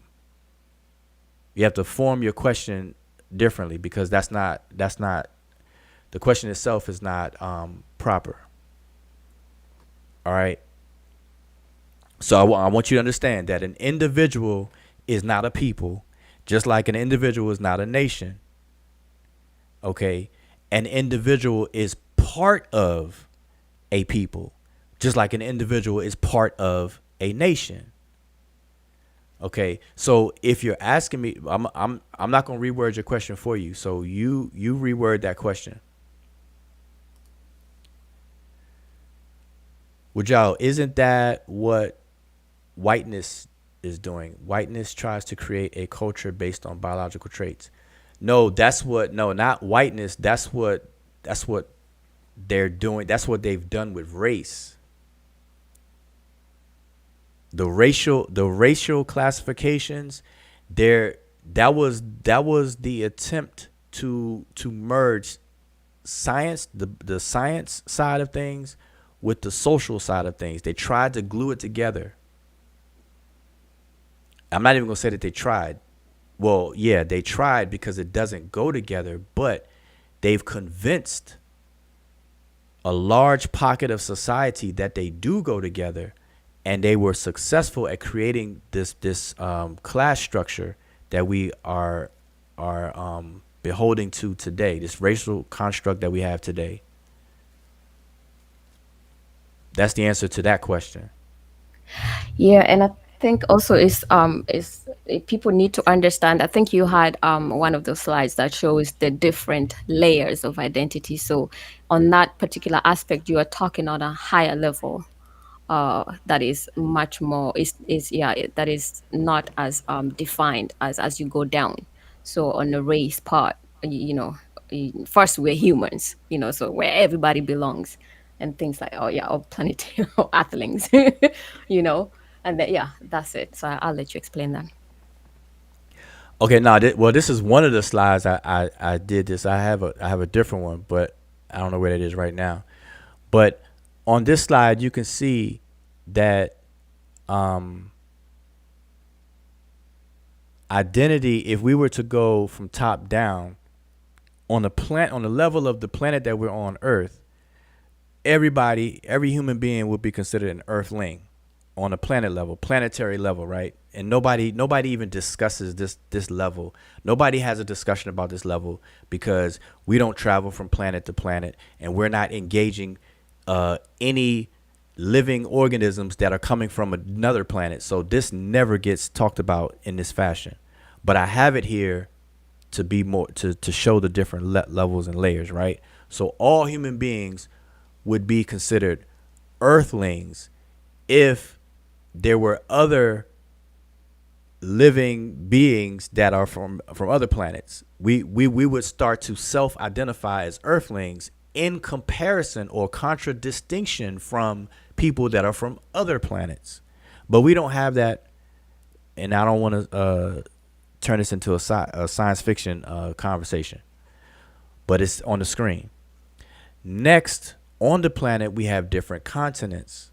So on a continental level, which is something that we did conceptualize and we do operate off of, we have person A. This is just an example. Person A would be on a continent, identify as a North American, and person B, for the sake of this example, would identify from the continent of Africa. So there'd be an African. That's on a continental level. Then on a country level, which is your nationality, and an international language, that would be a state. This person A, would be from the country of the United States of America. So their nationality would be American. And person B would be a Kenyan, a person whose nationality is from Kenya. They are a member of the country Kenya. All right. They're a citizen of that country. Person A is a citizen of the United States. Racially, because of the social construct, person A will be considered black and person B will be considered black. So as you can see on the racial level, you won't see a distinction. There's no efficacy to make a distinction. They're both black. But on the ethnic level, the person in America would be ethnic wise African American. But person B would be considered Luo. Now we get to distinctions. All right. And then below ethnic level, you have clans. Now in the United States, we don't have clans per se. That's why I have gangs in quotation marks, because even this person could be a member of a subgroup of African Americans where we claim a street block, a street, a city, a borough, or a gang, or whatever the case is. But the Luo person, the Luo ethnic person, their clan would be considered, and MK, you could pronounce that for me so I won't butcher that. Ugenya. Ugenya. So this is a clan. This is a clan among the Luo ethnic group. And then in America, we would have gangs. So we have Bloods, Crips, and so on and so forth, whatever the case is, or whatever comes out of that. And then we have, on a DNA level doesn't inform us of identity. It just informs you of what genetic population that you share, what markers that are collectively grouped together that you are a part of. But there's no interaction on that level. There's no interaction on that level. Everything around the world operates between the national level and the ethnic level. If you want to engage with another group of people that speak a totally different language, your genes don't matter. You have to learn that language to engage them. To interact and engage another ethnic group, you have to learn the language to engage with them. Your DNA is meaningless for that. Also, an engagement, because all human beings are of the same species, all human beings can reproduce with one another. So regardless of your ethnicity, regardless of your clan, regardless of your race, if you have sexual relationships with a person that you consider another race, guess what? You can reproduce an offspring. Still. But guess what? You cannot engage a person of a different ethnic group if you can't speak their language. In terms of communication, you can't communicate. But you can have a child by a person. So I'm making those points to show where the rubber meets the road in the world, in the real world. The level that you see on the screen of that's very active and where the efficacy is and stuff is at the ethnic level, from the national level to the ethnic level, between these three right here. That's where all the action takes place, between here. This one is superimposed between these two, and that's where the problem is. But that's a whole nother discussion. But so that's what I was just explaining for Emiket on the screen. But you wanted to say something else? Let me see if I can catch back up. No, I think I was just saying that to help people, so that because when people discuss identity, it's always hard to have a straight conversation, because some people are operating at different layers, and then the conversation gets muddied because of that, and people don't understand what it is that is being discussed when it comes to identity in that sense. Okay. So I'm gonna keep up with the conversation. So because nobody's coming on the panel, man. I don't know what's something wrong with our panel or something. I don't know. People people don't like coming on the panel to have the conversation. I mean, I don't mind. It's much easier to be on the panel though, because it's just quicker to have a conversation, because I have to wait for the responses. But anyway, let's keep it going real quick. So Timmy, so you're saying, okay, so you do understand what I'm saying. All right, ethnicity makes you who you are. There you go. You call it a people. There you go. Now, listen, if you all were here for the intro, I played Dr. John Henry Clark, and I'm gonna play that intro until the wheels fall off, because he summarizes it very well on the racial question of blackness, the racial class called black. He was saying that being black is not who you are. That's not an identity. That's not an identity. Okay. And so on that question, he addresses that, and that's why I include that in our intro when we go live. And I'm gonna keep playing that until the wheels fall off, like I said. But I bring that up because that's not what makes you who you are. Your genes don't make you who you are in the interactiveness of the world. It makes you who you are biologically. Your genes that turn off and on, it codes for your hair color, your skin color, your eye color, how many teeth you're going to have, your bone structure, all of that. Your genes code for that. Those are DNA instructions that code for all those things that make you who you are as a biological entity, as a human being, as a living organism, walking around on the planet. But that doesn't make you who you are. Who you are, or who a group of people are, that's when you got to deal with ethnicity. And that's why they have two branches: biological anthropology, cultural anthropology. And just look at my diagram again that I have on the screen. Here's just some common sense things, right?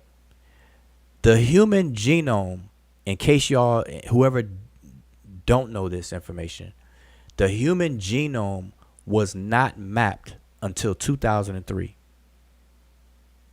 And then it was fully completed in 2019. Here we are in 2024. That's 5 years ago. It wasn't until 5 years ago that the human genome was completely mapped or completely sequenced. In 2003, they did a majority sequencing. So if you look this up, you'll find two dates given: 2003 and 2019 for the human genome being mapped. So prior to 2003, nobody on the planet could utilize DNA for identity of anything. Let me repeat that. Human populations around the world, from the emergence of Homo sapiens sapien all the way up until 2003, nobody was going around identifying based on anything dealing with DNA. Nobody was doing that. So all of the groups of people that we have on the planet that are self-identified as a tacit collective consciousness of being, I'm this and you're that, all of that was done absent of any DNA conversation.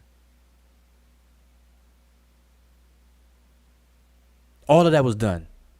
So what made Luo people? Let me put it this way.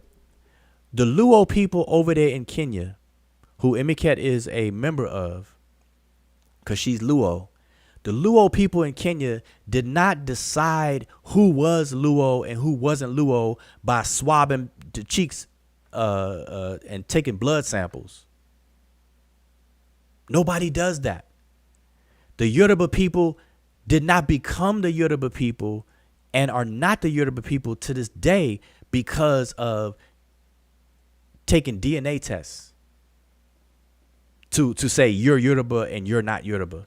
That's not how it ever worked. Ever. Not then, in ancient times, not at the emergence of Homo sapiens as a species, as human beings as a species, all the way up until today. That's not how it works. Your DNA informs you of your inherited coding from your immediate ancestors, your mother and father. You get 50% from your mother, 50% from your father. That's your autosomal DNA. Then you have your sex DNA, your Y and your X that you inherit. That instructs you for all the biological functions in your body and so on and so forth. And even in biogenetics, they set boundaries, they set borders around genetic populations based off of mutations on certain genes. The first time a sequence of genes mutate, that starts a new marker for whoever shares that mutation. They dump them in that same marker, and that marker becomes a genetic population of people who share that mutation. A collective group of mutations, or what you call these haplogroups or haplotypes, they're based upon mutations on the gene sequencing, passing down, passing down, passing down. You have the mitochondrial side, you have the Y side. The mitochondria goes from mother to daughter relatively unchanged. And on the male side, you have the DNA that is passed down from father to son. Mitochondria comes from mother to daughter and son, but it's passed from on the women, and then the Y is to the son. That's why when you have a DNA test, men, and I had mine done, you can get a matrilineal and patrilineal testing done as a man, as a male. I can do that. But my sister and women, you can only do the matrilineal side for this very reason. How genes recombine to produce offspring. That's what all that stuff informs you. It does not include you in a membership of what the world identifies as groups of people. The groups of people around the world are based on a social construct of a collective self-identity versus other. We are us and you are them. Us versus them. Us versus them. DNA doesn't do that. Most people, even to this day, even though we're in 2024, most people still don't even know what their DNA story is. Because they ain't even have a DNA test. You know how many people who don't take a DNA test and have never taken a DNA test, they don't know their genetic makeup.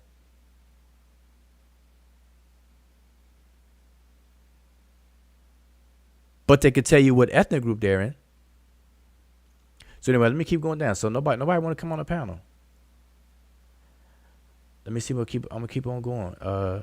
Asal Ka, I kind of lost. I don't know if you're talking to me or someone in the chat. So let me just say this: if any of you are in the chat, because nobody's coming on the panel, if any of you all on the chat are addressing me, make sure you at Seshu. You know, put the at sign in Seshu. That way your comment will be highlighted and I'll see it. Because I can't, you know, these chats, I know people have conversation among themselves, so I can't, I don't want to think every comment is talking to me when it's not.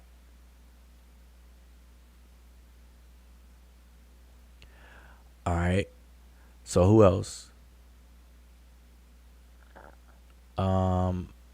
Yeah, so remember, if you have a comment towards me, definitely at Seshu so I can see it.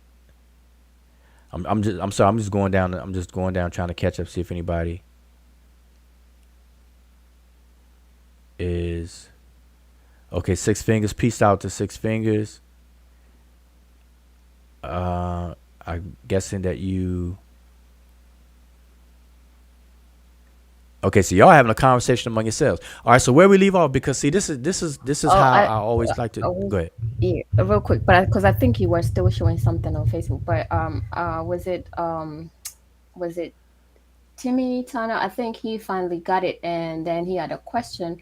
So he said, I don't know if you went through that. So am I correct in saying you can be genetically the same and ethnically different?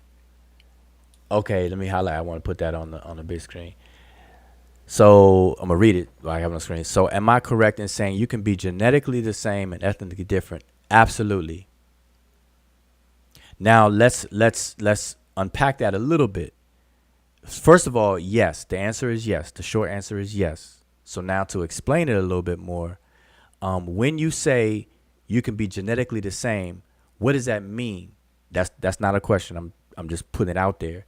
What that means is that you are part of the same genetic population, and genetic populations are determined based upon shared genes, shared markers. And so what biogeneticists do and population geneticists do, and I'm saying these words so that everybody can understand that the distinctions and where to do further research. You have population genetics, you have biogeneticists that do this kind of work or whatever the case is. But in population genetics, what they do is, and I'm giving, a very summary. What they do is they identify a set of mutations in a gene pool, and they group these mutations together. They group people that share these same markers together, and that grouping forms a genetic population. Now, most people are familiar with this at the level of haplogroups and things. So if you've ever had your DNA done at 23andMe or African ancestry, I don't know if African ancestry gives it to you, but I know 23andMe does, so I'll just stick with that. If you had your genome sequenced by 23andMe, they're going to give you three. If you're a male, they're going to give you three stories, three pieces of information. If you're a female, they're going to give you two. One piece of information is going to be your admixture, your autosomal percentage. So whenever somebody invokes percentage, they say, "Hey, I'm 50% this and I'm 30% that." Whenever somebody talks about percentages, just understand that that's autosomal. That's admixture and autosomal. That's your autosomal DNA. Okay? That's one. Two, if you're a male, they're going to give you your your haplogroup on the male side. And you're going to give you your haplogroup on the female side, on the X haplogroup. So you're going to get two haplogroups as a male. If you're a woman, you're only going to get your X haplogroup. Okay, so you're going to have two pieces of information if you're a female and three if you're a male. And that paints three different pictures. Your sex chromosome or the haplogroup is going to stretch further back in time. Your admixture can only go back, I believe, 5 to 7 generations. After 5 or 7, somebody can keep me honest and correct me. It's 5 or 7. After 5 or 7 generations, your autosomal DNA becomes uninformative. It becomes meaningless. Okay, so that can only go back but so far. But your X chromosome or your Y chromosome information stretches much further back in history. Okay, so they call that your deeper ancestry.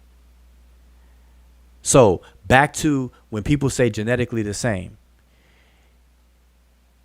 When people say genetically the same, they're talking about the amount of shared ancestry, amount of shared DNA together with people, and they determine that based on the markers that you share with other people and other groups of people.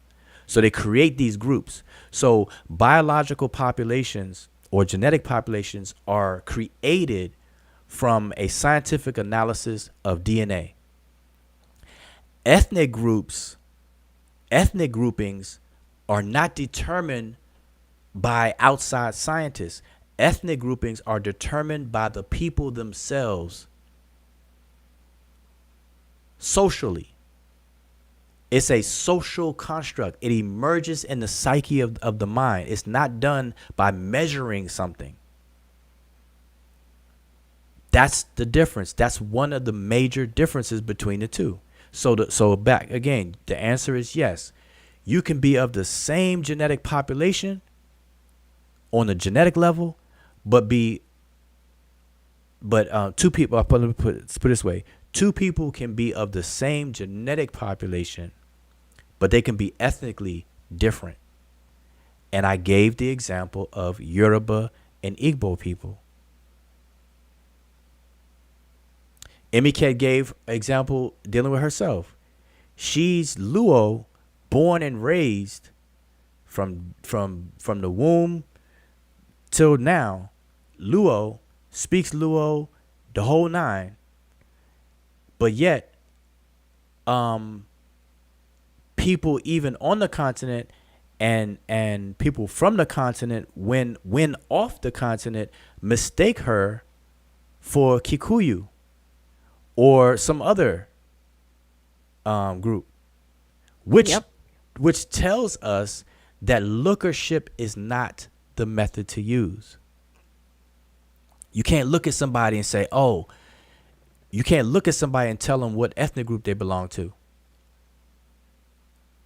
But 9 times out of 10, you could listen to the language they speak, because ethnicity and language are joined at the hip.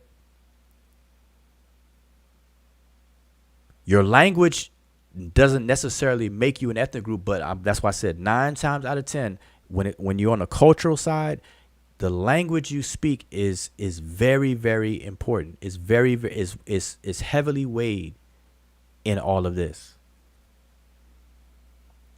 Heavily weighed in all of this. Okay, so anyway, I just want to go back to that. And because you see something else, because I was going through the comments trying to find out what was addressed to me and what was okay. Donnie said he's out, so peace to the brother Donnie. I'm gonna keep going. Okay, Six Fingers says it's interesting how folks still identify with their culture over genetic population. Well, Six Fingers, I don't know what makes that interesting to you. You know, like what it is that's interesting for you. But just to speak on that, that's how the world has operated from day one, all of human history. No one operated based on their genetics, because as I said, as I have on the screen here, the genetic conversation was not even in existence, nowhere near the level it is today, until 2003. Prior to 2003, nobody was trying to invoke or could invoke DNA in any of these conversations. So the planet Earth, the world, was never operating on a level of biology. When people engage one another around the world, they were not engaging each other based on DNA borders, biological boundaries. It was based on ethnic boundaries.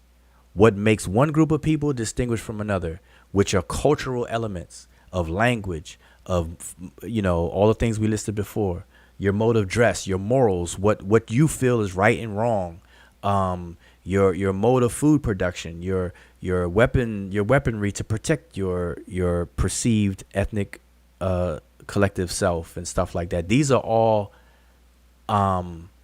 social constructs. This is emerging from a social construct, not a biological construct. None of that existed. So it that's not how the world operates. So it shouldn't be surprising. It shouldn't be surprising to anyone. Let's see. Sal Ka says languages, Nalalic, distinct genetics, tonal language. Okay, blah blah blah. All right. So yeah, y'all having a definitely. Yeah, there was a question that I wanted to. Okay, you could go ahead and. No, there's a question. If you could point it out to me. Yeah, there was it's way far. It's from Asaka, and I wanted to kind of help Asaka with what he was asking us to explain. He said, so multiple groups speak English and Swahili in Kenya, but they speak other languages and different groups. So explain that. And well, that's not so hard to explain. So when you go to Kenya, Kenya is a geographical location in East Africa. And that geographical location houses different ethnic groups. So you have the Luo, you have Kikuyus, you have Maasais, you have the Rendile people, you have the Luya people, and there's over 42 different tribes in there. Now, all these tribes speak their languages. So, Luo people like me, I speak the Luo or Luo. Kikuyu people speak Kikuyu. The Meru people speak Meru. Maasai people speak their languages, and so forth. Now, because we are locked in a location or border that's called Kenya, all of us can be communicating in different languages or and understand each other, and we can't also start learning each other's languages so that we can communicate with every person that belongs under the nation that is called Kenya. So then we have a language, Swahili. Swahili also is actually an ethnic group with their own language that is Swahili. So you have Waswahili and then you have Swahili. But that language itself has been adopted as a national language in Kenya, among other countries. So all these groups in that location called Kenya have to have a common language. The lingua franca for the country is Kiswahili. So everybody speaks Kiswahili. Now, this allows us to speak with each other. So now Imiket, who's Luo, can speak with somebody else who's a Maasai in Kiswahili, and we can talk to each other and communicate. When we go to our houses, I'll speak my Doluo, and the Maasai person will speak their own language. Now, other than Kiswahili, there is English because we were colonized by the British people. So by default, as a de facto, then we also speak English. Just like other countries that were colonized by the French speak French. So it's very simple. Hopefully that explains that. Okay, that was straight to the point.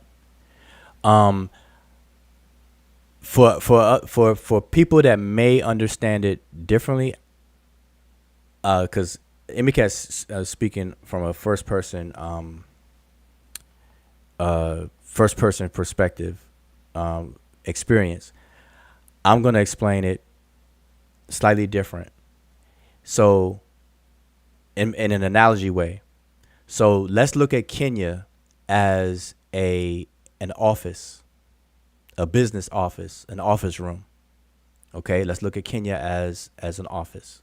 Okay, and let's look at the Luo, not the Luo language, but the Luo people. Let's look at the Kikuyu people, and let's look at Maasai people as computer operating systems. Okay, so you have these three different computers in the same office room, in the same business office room, that need to communicate with one another. Otherwise, the Luo computer is only going to be able to do things among itself. It can't do anything except for within that computer. The Maasai computer can only do things Maasai within that computer. And what I say, the Kikuyu computer is only going to be able to do things in the Kikuyu computer. The moment that you create, quote unquote, a lingua franca or a protocol within the computer room where all three computers can communicate with one another, now all the three computers can now cross-pollinate and communicate with one another based on that protocol that's developed, be it Wi-Fi, the internet, or a local network, or what have you. You connect them and they can communicate with that. You have to have some kind of interface where they allow to communicate with one another. And so what I'm hearing Imiket saying is that that interface, because it's in the same office building, i.e. Kenya, they created a lingua franca, which is Kiswahili, and each computer has to learn it so that it can communicate with each other, intra-connected, net wise. But yet the computer locally will still speak its own language. Luo will still speak Luo. Maasai will still speak Maasai. Kikuyu will still speak Kikuyu. But when they have to communicate with each other, they have to go through the interface, which is Kiswahili, and, as she mentioned, English, because of through colonization. So just explaining it, the same thing in a different way so that people can understand, practical, because this is what happens. If you work in the office, this is exactly what you're doing. Right now, this is what we're doing. The internet, the World Wide Web, the international network that we're on right now, all the underlying protocols that allows us to communicate right now as I'm speaking to you and as you're hearing me, serves that same purpose on a computer level. Now, I only explain it that way because, I'm a computer, computer's my thing, computer scientist. All right. So anyway, just wanted to put that out there that way. So maybe people can understand it that way. What I did want to address was Timmy Turner's comment, so we can't use biology. Now, I don't know what you said before that, but this caught my eye. So I want to make sure this is very clear. Everybody's biology, biological anthropology is a very important and robust study and discipline and science. Biological anthropology answers certain questions, certain important questions. So to say we can't use it, the answer is definitely we can use it and should use it. But you got to know which tool to use to answer certain questions. So I'm going to give it to you in a better way. You're not going to pick up a hammer to let's say, what's a good tool? You're not going to pick up a hammer to cut a piece of paper. You're going to use some scissors to cut paper. But scissors and hammers are two distinct, important tools that one should have in their house. Every household should have a hammer. Every household should have a pair of scissors. But you're not going to use the hammer to cut pieces of paper. So likewise, biological anthropology versus cultural anthropology, they answer different questions that are important in and of themselves, but you have to know which one to use for which function. Okay, so that's the best way I can put it. What makes a people, let me put it back on the screen. What makes a people is not, that's the question. What makes a people a people? That question is answered through cultural anthropology, not biological anthropology. That just needs to settle in people's minds. And if you don't, now don't take my word for it. Just do your own research if you whatever the case is. Don't blame me. Don't put it on me. Okay? Do your own research. If you are a person that uses that relies on ChatGPT, as I see a lot of people do nowadays, bust open your ChatGPT right now as I'm on here right now. Matter of fact, I should do that. I should open up a ChatGPT chat, a fresh chat, and ask it. But for those of you who use it. Ask that question as something quick. Otherwise, get a couple of books on this stuff or whatever the case is. So do your research however you need to do it. All right. So anyway, because I want you to understand that what makes a people is not their biological reality. A genetic population is not the same as an ethnic population.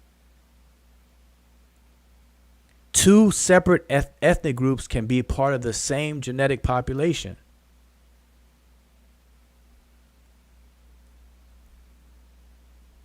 All right. So, and I saw earlier where somebody said that genetics don't change, but ethnicities do. That's yes and no. Both of them change. It's just that both of them change, and both of them can change over time. Your ethnic group and what defines it can change, but all that stuff is those are socially constructed, that emerges through the conceptualizations of the people. Whereas on the biological side, that's done through generations, through mixing with somebody who's not of your genetic population, and that happens all the time, especially in recent times with where we have international travel and the internet, people hooking up, meeting people of completely different genetic populations, getting into relationships, having children, married or not, or whatever the case is. It happens a lot. All right. So now, as an individual, your genetics is not going to change, but that's why I say.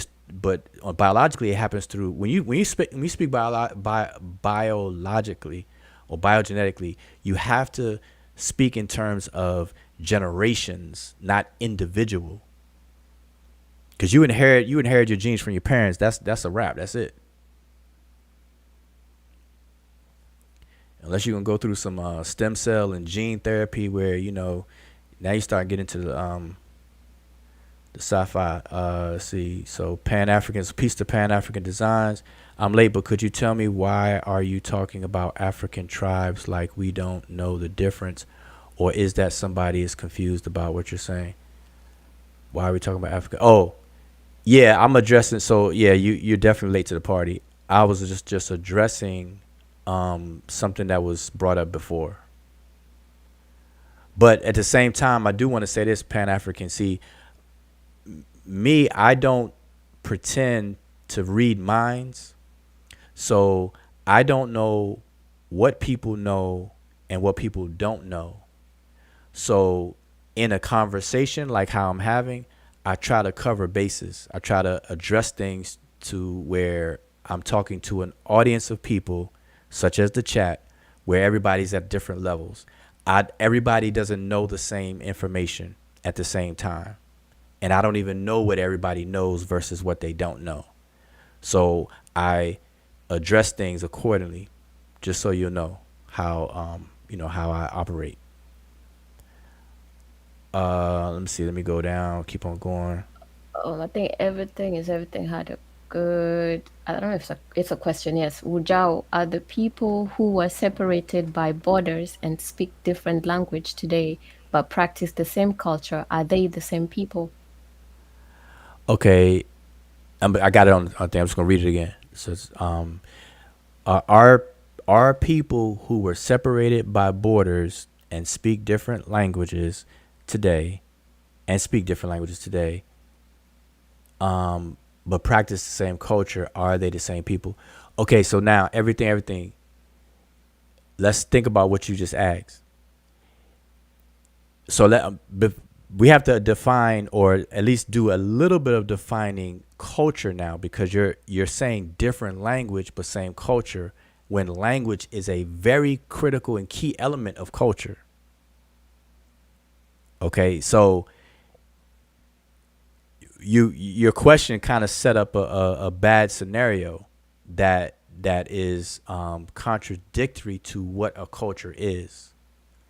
Okay, so a very key element of culture, because remember, culture is like a catch-all term, and there's cultural elements. There are things that make up there are ingredients that make up a culture, and language is a main ingredient. Just like baking a cake, a main ingredient in baking a cake, like you can get away with not putting milk in there. You may want to substitute the milk for water, or you may get away with not putting an egg in there, or the yolk of an egg. You may just put the egg white in there, whatever the case is. But you're not gonna get anywhere baking a cake without that flour, without that flour. So flour is a main a main ingredient in a cake. So culture, on the culture side, language is a main ingredient when it comes to culture. So if people are speaking a different language, um 9 times out of 10 they're not practicing the exact same culture as, as one another. Now, obviously, I said 9 times out of 10 because I'm leaving room for the exceptions because I don't want to speak in absolutes. But 9 times out of 10, if two groups of people are speaking a different language, they have a different culture. Now, if they were once the same culture in time, in a certain time period, and then over time they separated to the point where they're speaking two totally different languages that are not mutually intelligible, then they likely will share cultural artifacts, like cultural ways, with one another. They will be overlapping, but they'll still be two distinct people. So hopefully that makes sense. Again, that's if they speak a different language, because the only way that a people can separate to where they're speaking two totally different languages and they can't understand one another is over time. Like, it takes time for that to happen. It takes time, and then for them not to intermingle with one another again. That's very, very rare in these days and time. Like, in recent history, you have to, like, literally have a wall, like Trump would have to post up a wall, or the Great Wall of China had to be put up where people just can't communicate, and so much time has to go by to where you end up speaking a totally different language. That's time. Yeah, yeah, I can actually explain it, taking from my experience, just so it makes sense. So yeah, so everything you are right, once the language aspect is taken out, most of the time that nullifies just about everything you say of saying a people is a people. Because language is a main key ingredient in it.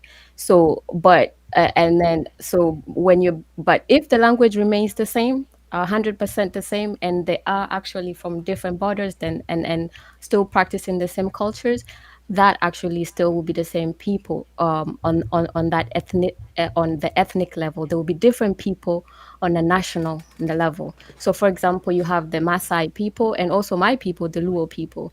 You can find the Maasai people in Kenya and Tanzania. You can find the Luo people in Kenya, Tanzania, and Uganda, for the majority. So we are around we share the Lake Victoria that is around those three countries. That's where we reside, and speak the same language. Customs are pretty much the same. So we would be considered Luo people, just like the Maasai consider themselves the Maasai people, whether they are Tanzanians or Kenyans. Now, that is on the ethnic level. Once it gets to a national level, then the Luo people in Uganda are not Kenyan, they are Ugandans. So on that level, they identify as Ugandans. And then us Luo people in Kenya, now on the national level, that's where the separation comes from. So we are Kenyan. So that separates us. But on the ethnic level, we'll still be Luo because the language hasn't changed. Now with the Luo people, for example, we migrated from Sudan, and you still and our language, if you look at the languages that were originally spoken while our forefathers were in Sudan, it shares affinities and similarities with, like for example, with the Alur language in southern Sudan. We share about 80% something, 80%, I'll say, roughly. Don't quote me on that figure, with the Alur people, the Luo and the Alur people. With the Acholi people in Sudan, we share over 90% of the language are shared, but it's not the same. So now that, because of that small distinction, we are not the same, and also certain customs also come into play that makes us also not the same. So even that small difference in the language now starts to separate in that aspect. So hopefully that makes it clear. So the border separating, you have to now start looking at national level. But if the border separates and the language remains the same people on a cultural level, but different people on a national level. But if the language changes, that kind of nullifies everything.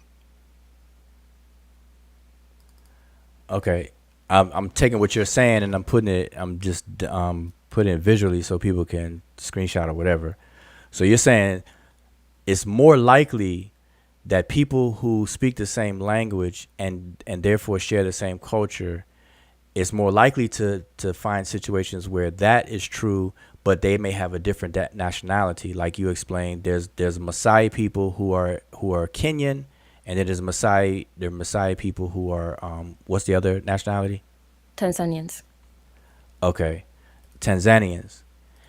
And so that's the likelihood, because you find that today, and that's what's likely to happen. But they share the same culture, but although they're two different nationalities because of the Berlin Conference and colonization and the borders that were set up on the continent of Africa when they sliced and diced it all up.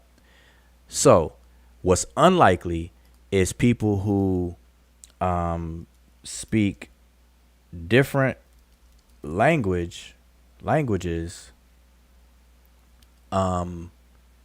who speak different languages. And what was the other? What was the one that's unlikely? Can you repeat that? Oh, Let I me get. said the other one is if the languages have some similarities but are not entirely the same. So pick me up where I'm at on the screen. So People people who who speak speak different different languages. that kind of I was saying that kind of nullifies that them being the same people culturally, because that's an integral part of what makes the culture. So if Maasai people are expected to speak Maasai, Luo people are expected to speak Doluo. If you're not speaking Doluo, then whatever language you're speaking to must belong to that kind of group. All right. So the way I put it was people who speak different languages being the same people culture. That's unlikely. That's why I have it up here. That's unlikely. What's more likely, and what we'll find on the ground in reality around the world, is that people who do speak the same language, hence sharing the same culture, they could be separated by borders. So there you have it. All right. So hopefully everybody got that.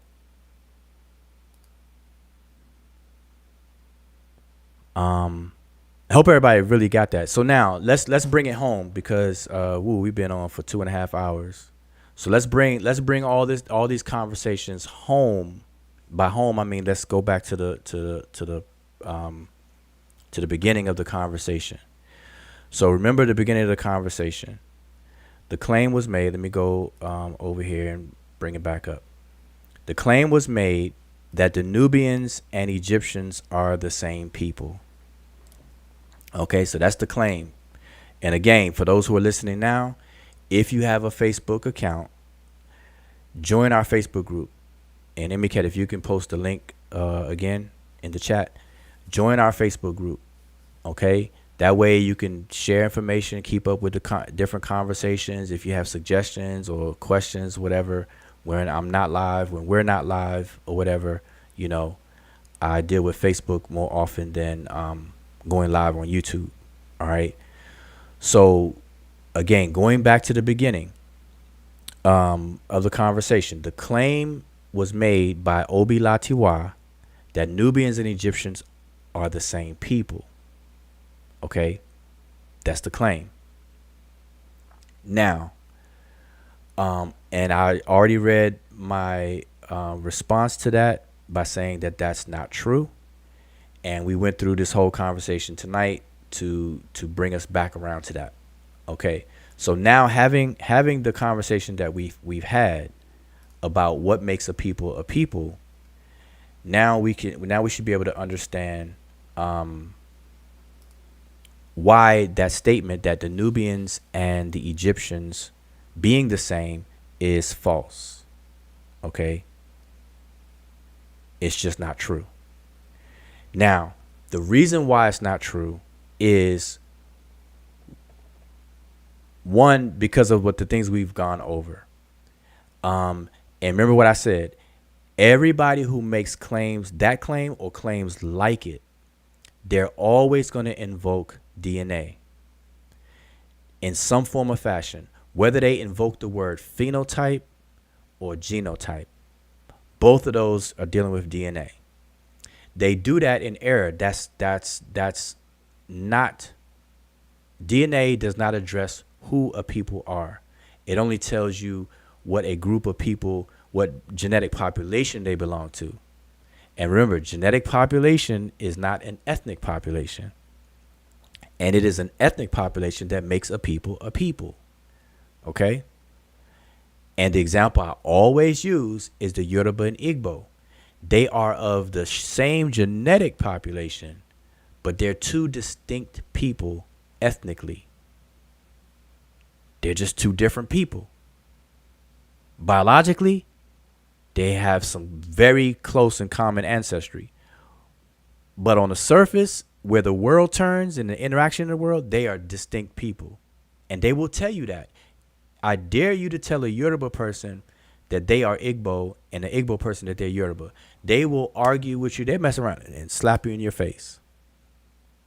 There's a lot of YouTube videos where Yoruba and Igbo people are talking and stuff. You should just go on YouTube and search for Igbo versus Yoruba, and you'll see how they battling about the stereotypes. What makes them different? What's the difference and stuff? It's a lot of fun and jokes even with that.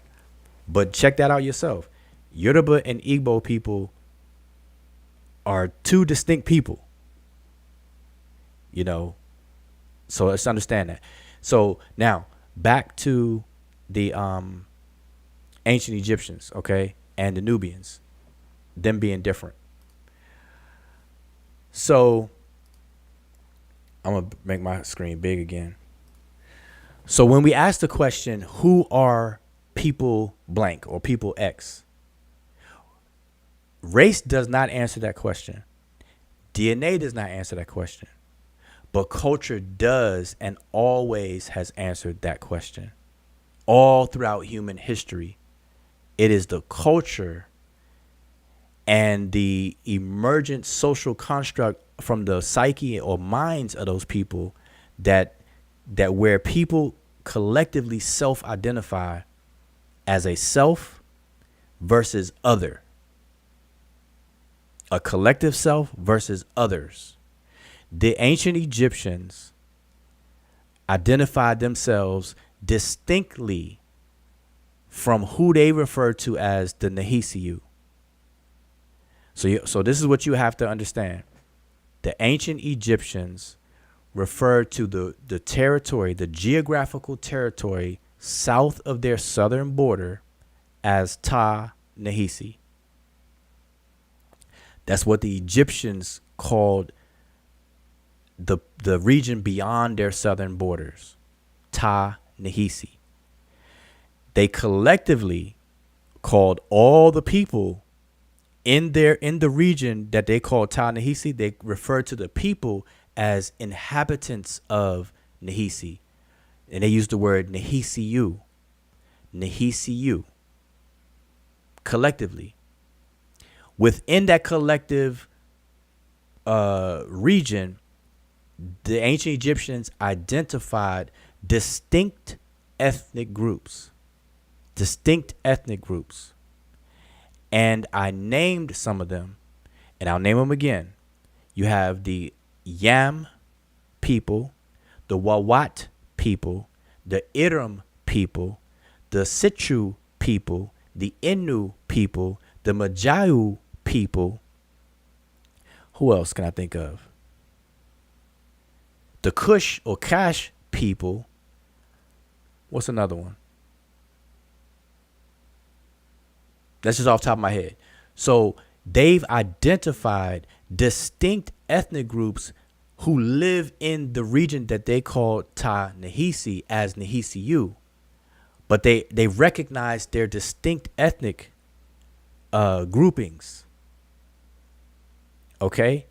And so, like I said, everything I'm saying is a redundant or repeat of things that I've said for years. And so a lot of these images and slides that I'm showing are from old conversations. And so I did a post all the way back, I think in 2017. I want to say, I don't know. It's a Facebook post where I am encouraging everyone to start to use the indigenous names of the people, at least from the ancient Egyptian perspective. I call it Remech-centric or Egypt-centric, ancient Egypt-centric, or Remech-centric, meaning that from the ancient Egyptians or the Remech point of view, this is what they referred to these other people as. And so on the screen now, I name a few people. Now these people are considered others to the ancient Egyptians, regardless of where they are. So you have Kash, and so I say, let Kash be what it is as a place, and let the people be who they are. Stop trying to make everybody the same, because they're not. And the ancient Egyptians recognized them as distinct. Now, that's not to say that they didn't interact with them, even intermarry, or does business dealings, trading dealings, and even intermarried. But the point remains that the ancient Egyptians saw these people I have on the right hand side as distinct people that are not them. So you have Kash, you have Wawat, you have Kent Nefer, you have Majau, Nehisi, you have Chehinu, Keftiu, Nahut, Jahi, Kananu, which is land of Canaan and the Canaanites. You have the Amu collectively, the Aper, the Rechenu, Kebin, Kepni, Remnin, Isesir, Mechin, Sechu or Sechet, the Kata or Khata people, the Pakir Wer, and the Singir. I think Singir would be Babylon. What we know is Babylon. But this is just a short list. This is a list as an example of how the Egyptians identified themselves versus others. And people need to respect this distinction. And again, it's not to say that they didn't interact with one another. All right. Now, specifically about the claim, the Egyptians and Nubians are the same. So first, I want to identify a couple of things first, right? The word Nehes among Egyptologists from day one up until today, there has been no satisfactory translation of that word in terms of its neologism, meaning what it meant when it was coined and what it means throughout its history. It's etymology, pathway. Okay, to this day, there's been a few proposals, but there's nothing satisfactory that's stuck to this day, 2024, on the meaning of the word Nehes. Now, like I said, there's been proposals, and y'all can look those things up. We've done videos on this before, all right? Y'all can look in our archives or on our Facebook posts. But what I do want to show is that in the early 1900s, late 1800s and early 1900s, the scholarship of that day and time, they defined Nehes as the place. They defined it as black land, or the land of the blacks. Okay. Now they use the word Negro land, as you see on the screen. We know Negro is English. In English is black. Okay. So the early scholars were calling the Nahis area, which is outside of Egypt, south of Egypt's border, they call it the black land, or the land of the black.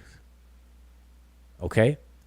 They called the Nehisiu, the people, they called them blacks. On the screen, you see Negroes, but we know Negroes is black.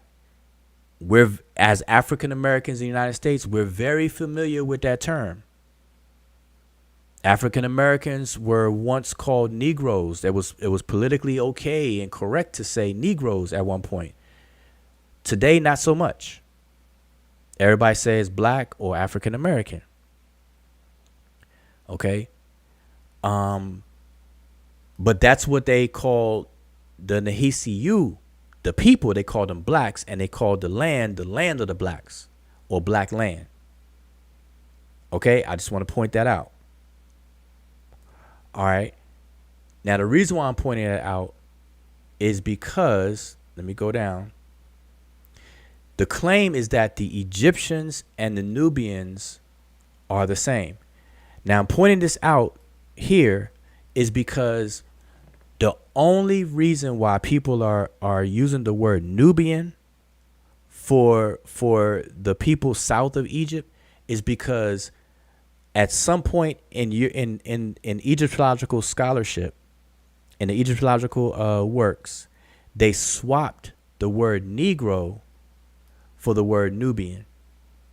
So they say Ta-Nehisi is Nubia, and they say the Nehisiyu are Nubians. Okay, so I'm just giving you the quick history on that.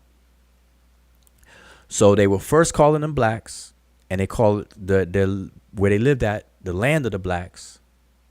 And now they just swapped the word and said Nubia as far as the place and Nubians as far as the people. Okay, so it's the same. I'm just saying that they just swapped the terms. Now, when it comes to the Egyptians did not see themselves the same as the Nehisiyu. So here's some examples, some for instances, and I've gone over these things like years ago. Like I said, everything I'm saying pretty much is repeat, and I don't mind because sometimes repetition is necessary. So this is an example from an inscription of Thutmose IV, who is the great grandson of Thutmose II. Okay. Here's an example of a primary source where the Egyptians are speaking about their southern neighbors. They refer to their southern neighbors, and you can see who they're talking about specifically, the Wawat people. So you see this word here, in case you can read the glyphs, then you will recognize it. If you can't, then just follow along. You can take a screenshot and check these things out later. But this is the Wawat. But let me go up here, and you'll see Wawat here as well. This is from the inscription of Winnie, or Unas, or Winnie, that Budge calls Una. Okay, a lot of scholars in the early 1900s was saying Una for the same person. The inscription of Una. So here you see the word Magi. You see now. Let me point out a couple of things on this page. This is just a quick thing. If you are not familiar with these glyphs, just try to follow along as best you can. All right. What I want you to pay attention to is 1, this glyph, 2, 3, and then the 3 figures here. Okay. So that's 1, 2, 3, and then 3 figures. So I'm gonna count them as 4 glyphs. I'm gonna count these 3 figures as 1 glyph. Okay. Just for the sake of this conversation. So just remember this pattern, even if you don't know what the glyphs are right now. But most of y'all who've been following us, y'all should know. Shame on you if you don't. But most of you who've been following our channel and stuff, you know what these are. This spells the word Nehisi or Nehes. It's talking about Nehisiyu, or the place, okay? Now, look at that pattern and look at what I showed you before in the dictionary. It's the same as this right here. So you see that? That's Nehes, and it says Negroes. Okay, blacks. Okay, keep that in mind. Now, what I was showing you down here is the same thing. Now, I want you to pay attention to how many times you see it on this page. You see it here once. You see it again right here. You see it again right here. And you see it again right here.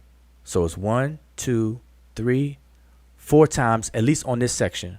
And I'm only dealing with this section for tonight, right? And I've gone over this before.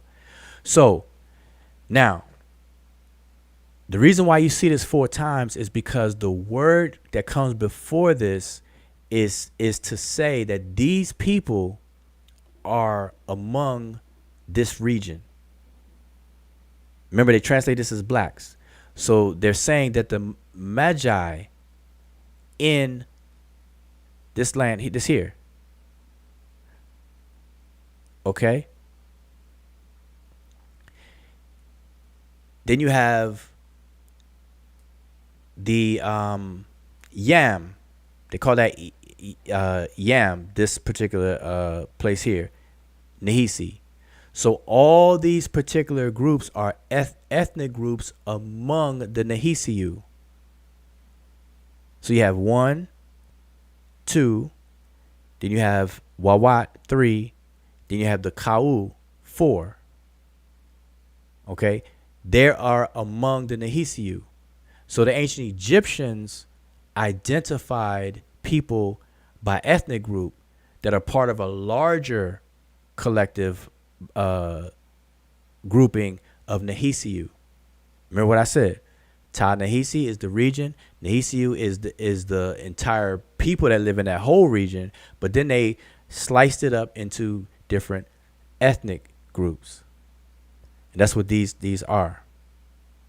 Okay, so now going down here back to our example, we have them describing some of these people. And I'm just showing an example. These are quick examples that I used like years ago, and that's where these slides are from. So in here, I'm going to read the English so that we could be quick about it, right? So these glyphs here translates to, one came to say to his majesty. So you see Hemeth here, and you see Jed and Hemeth, which is to say to his majesty, all right? The Nahisi. Now, this word here is Nahisi. The Nahisi is descending in the area of Wawat. He planned a rebellion against Kemet, Egypt. You see the word Kemet there? He planned a rebellion against Kemet. He is assembling himself, all the foreigners and the rebels of another country. So you see Ki and then Chesed, another country. Okay, so the point here is that the Egyptians are talking about the Nahisi, which scholars and everybody and their mother says are Nubians, distinctly. They're saying they're rebellious and they're forming a rebellion. And the word is Beshu. Okay? And you can see this word here.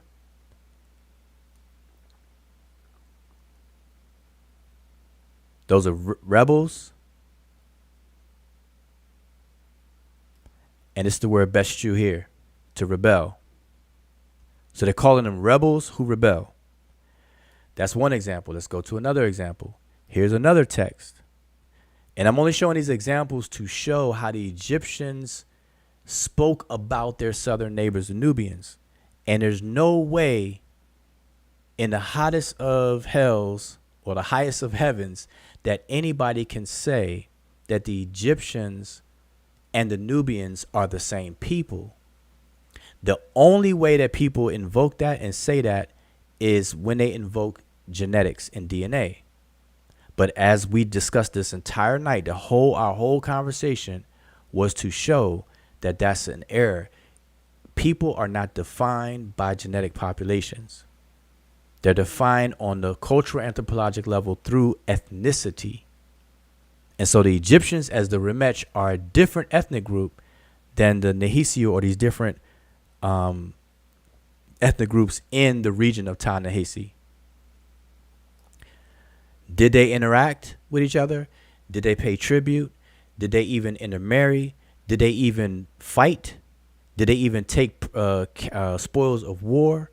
Did people get captured in war and became citizens of Egypt and all that stuff? The answer is yes to all those questions. But yet, they're distinct people as a people. So here's another example. So we have, I'm going to read the English. One teaches, now this is an example of the Egyptians teaching the people in Nahisiu the Egyptian language. So if they're the same people culturally or whatever, and remember, language is a big ingredient of culture, then why would they have the need to teach them the language? So here's the quote. One teaches the Nehisiu the language of the people of Kemet. And you can see that here.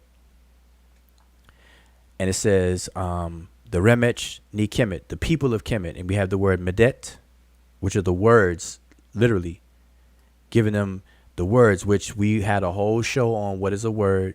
And these are signs, all right, linguistic signs. But to read the English translation, one teaches the Nehisiu the language of the people of Kemet, the Karu, and any foreign land likewise. Say, I will act as all the animals. You should listen and you should learn what they do. All right. And so what this is saying is that teaching the Nehisiu, which is the collective, this generic broad term, but the Karu, you have the word Karu here in the glyphs, and any foreign land.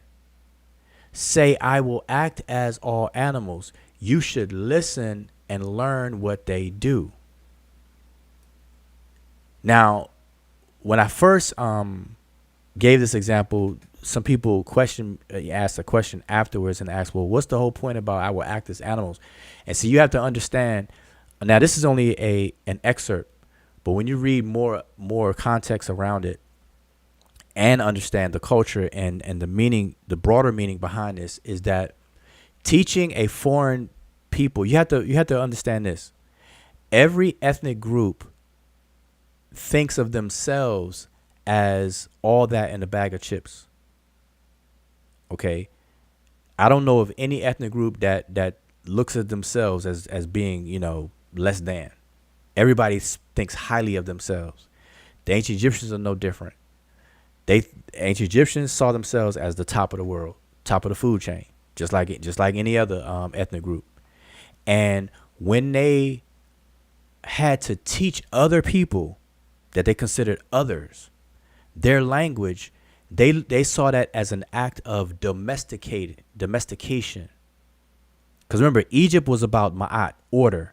Everything else outside of that was isfet, chaos. I hope everybody understands that. Things outside of Egypt was chaotic and chaos to the Egyptians. Now, everything within Egypt was orderly and in order, where Ma'at dwelled. Okay? And the king's job was to maintain Ma'at and defeat chaos, etc., etc., etc. That's a whole conversation. Well, when teaching a foreign people the language of ancient Egypt, they saw that as an act of domestication, of taming. And so that's where you get the invocation of animal, where animals are trained. They have to learn what they need to do. Okay? So I want everybody to understand that. Moving on to the next one. This is from another. Now the where this is from, including here, this is from the Papyrus Kohler, and you have an instance where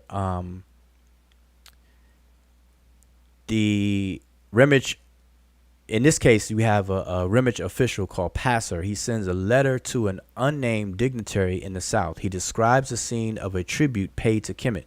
So there's a tribute going on in the scene, and then he's describing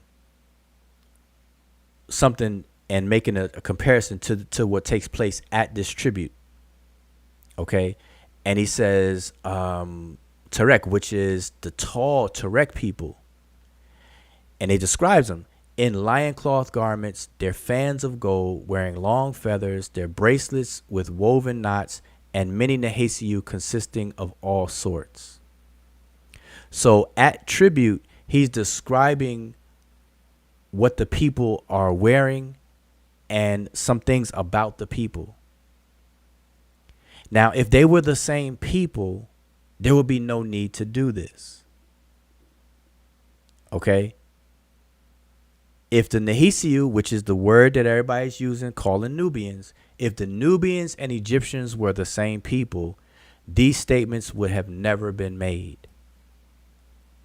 So I hope everybody understands that. And this tribute, now look at how they describe him. He said lion cloth garments, fans of gold, wearing long feathers, bracelet, woven knots. What does that sound like? I mean, people have seen pictures. Let me see if I have a picture real quick of that, where tribute is being paid to the Egyptians, and you're going to see.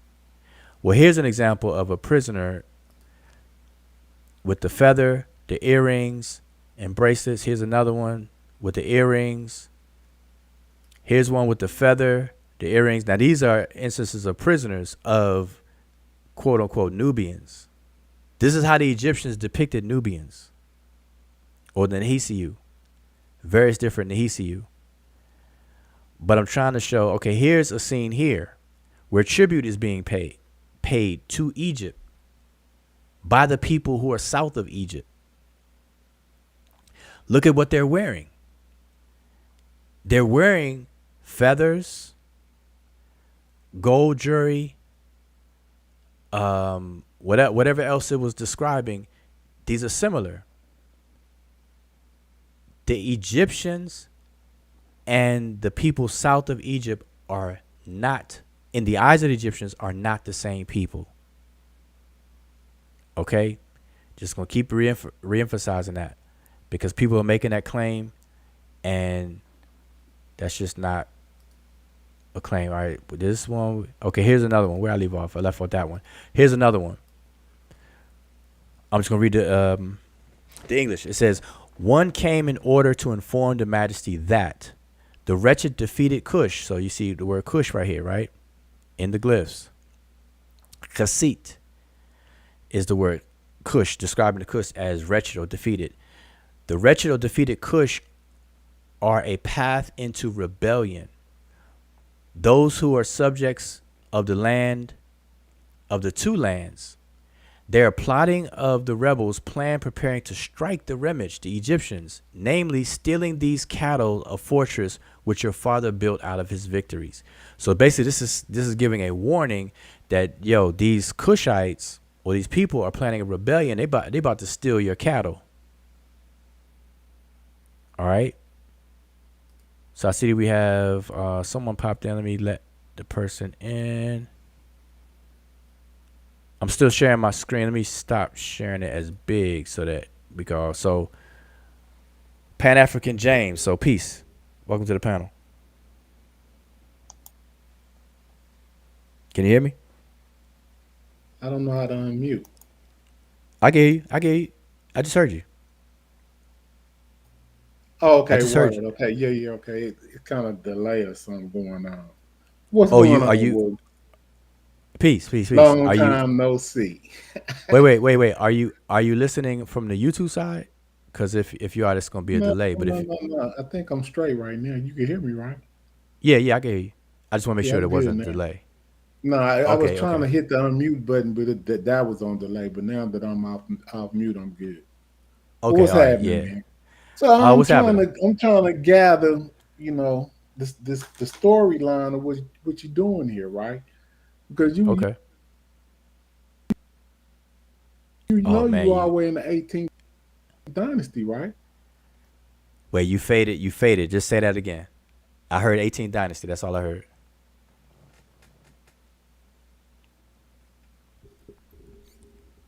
I say, you're in the 18th dynasty, right? With these examples? Yeah, you talking about the examples I'm showing right now? I don't know if we lost. I don't know if your connection. Man, just chill. Yeah, no, I'm good. Hold on. Just give me a second, man. I might got too much going on. All right. Yeah, it sounds like there's a delay because you're saying things after I said it like 30 seconds before. So hopefully it'll catch up. But if I understand what you're asking me, you're asking me, am I in the 18th dynasty? And I was clarifying, are you talking about these examples I'm showing? Are they from the 18th dynasty? Is that what you're asking?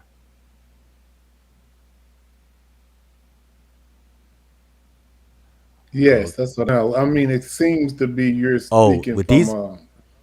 maybe. I don't know. Hopefully I'm not still on delay, but or late kingdom. New kingdom perspective of the of what how they seen the people to the south, right? Well, these Dang, hold examples on. that I pulled are. Yeah, you got to straighten that out. Yeah, I'm working on it. All right. Maybe pop out and pop back in. Okay. When all else fails, leave and come right back.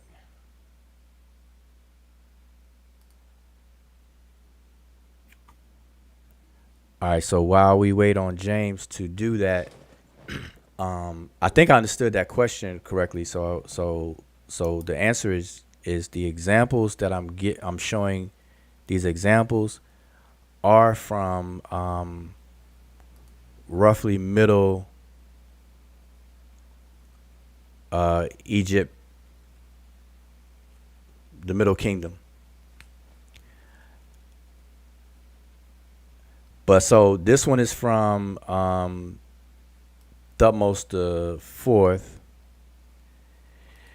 This one is from 18th Dynasty, Instruction of Ani. This one is from Papyrus Caller, which I also believe is around the same time period. This one is from the inscription of Thutmose II, the one I just read.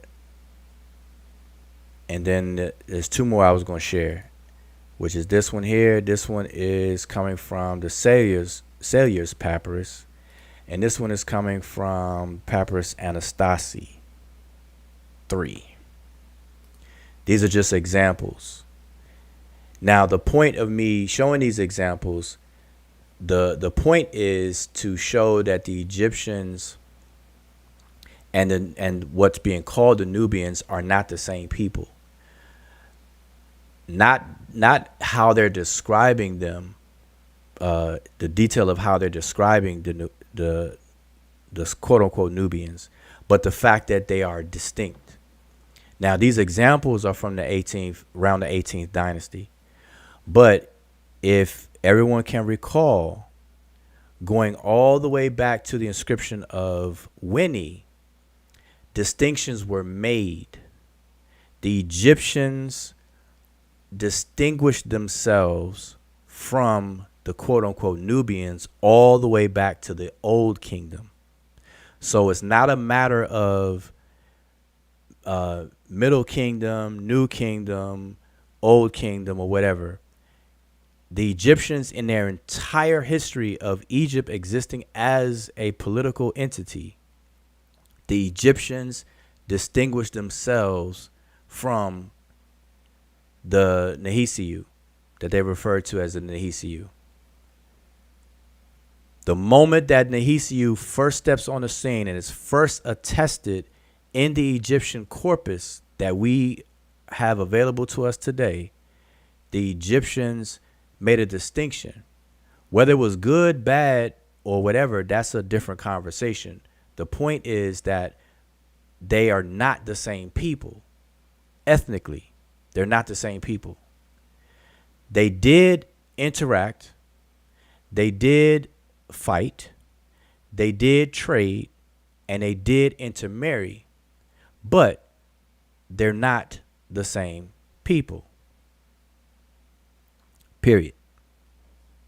They're not the same people. All right, so hopefully everybody understands. Here's just another example until James comes back. What I was talking about, the land is called Ta-Nehisi. The collective people who live in this region, the Egyptians refer to as Nehisiu collectively. And then ethnically, they identified different groups of these Nehisiu: the Magi, the Wawat, the Yam, the Kau, Inu, Sechu. You have, I said Inu already, and there's more, but these are always the ones that I can say off the top of my head. Ta Nehisi was called by scholars Black Land. This became your Nubia. The Nehisiu collectively was called by scholars blacks, the Negroes. That became your Nubians. Okay, so nobody's arguing Nubians are black because scholars already called them black. They just used the word Negroes. All right. So what's going on now, if people can catch on, is that when people make the claim that the Egyptians and the Nubians are the same people, they're backdooring. They're trying to use the back door for the argument that the Egyptians are black, because it's understood that the Nubians are black. Like, nobody argues about that. Everybody agrees with that. Like, everybody's on the same page with the Nubians are black. The Nubians are black. So what better way to hijack the argument than to say the Egyptians and the Nubians are the same people? Because once you can equate them as the same people, if the Nubians are black, therefore the Egyptians are black. So y'all see how this is being used. Hopefully everybody in the chat, because I kind of lost track of the chat. Hopefully y'all see in the chat what the overall push is when people make these false claims. Again, anyone who says the Nubians and the Egyptians are the same people, that is false. That is an incorrect claim. The claim is false. It's a false claim. The Egyptians and the Nubians are not the same. The Egyptians distinguished themselves from the Nubians. I do not like using the word Nubians, but that's to avoid explaining what Nehisiu is and all the different ethnic groups among the Nehisiu. People use the word Nubians. But you have to get technical so that people can understand that the Nehisiu and the Remech are completely different. Yeah. See, just a very, very logical thing to ask yourself is if because the fact that that these groups have different names, the Egyptians, there, the Nehisiu, like this, like you they have different names, that should already tell you something. But even if you say they're the same people, what is the name of this same one people? Like, what is it? Because you can't. So, is it the Egyptians are now the Nehisiu? The Egyptians and the Nehisiu are the Nehisiu, or the Egyptians and the Nehisius are Egyptians? Like, what? Like, that's that kind of stuff. Like, that just doesn't make sense. Like, even when you think, that's where you have to stop yourself and be like, I think I'm thinking too much right now. Yeah, and to just show this image here that we show all the time. I see there's a question in the chat. I'm gonna get to it in 1 second. Just to reiterate this image here. Now, the Book of Gates, by now people should be more familiar with the Book of Gates. A lot of people are familiar with the quote unquote Table of Nations, that the Egyptians identify 4 races of people. That's how it's been popularized. The ancient Egyptians spoke about 4 races of people, and they're talking about the Book of Gates, the 5th gate, or the 5th hour of the Book of Gates. Okay. Just to give a quick backdrop on this text, the Book of Gates is an underworld text. It's an underworld afterlife text, right? It exists in multiple tombs. It's Seti the First, Merneptah, Ramses the Third, I think Ramses the Sixth, and a couple of others. Okay, I'm just going off the top of my head right now. So the text is illustrated. It has a lot of vignettes in these tombs. This one right here that you see on the screen is from the tomb of Seti I. Okay, Seti Merneptah, who was the father of Ramses II. All right.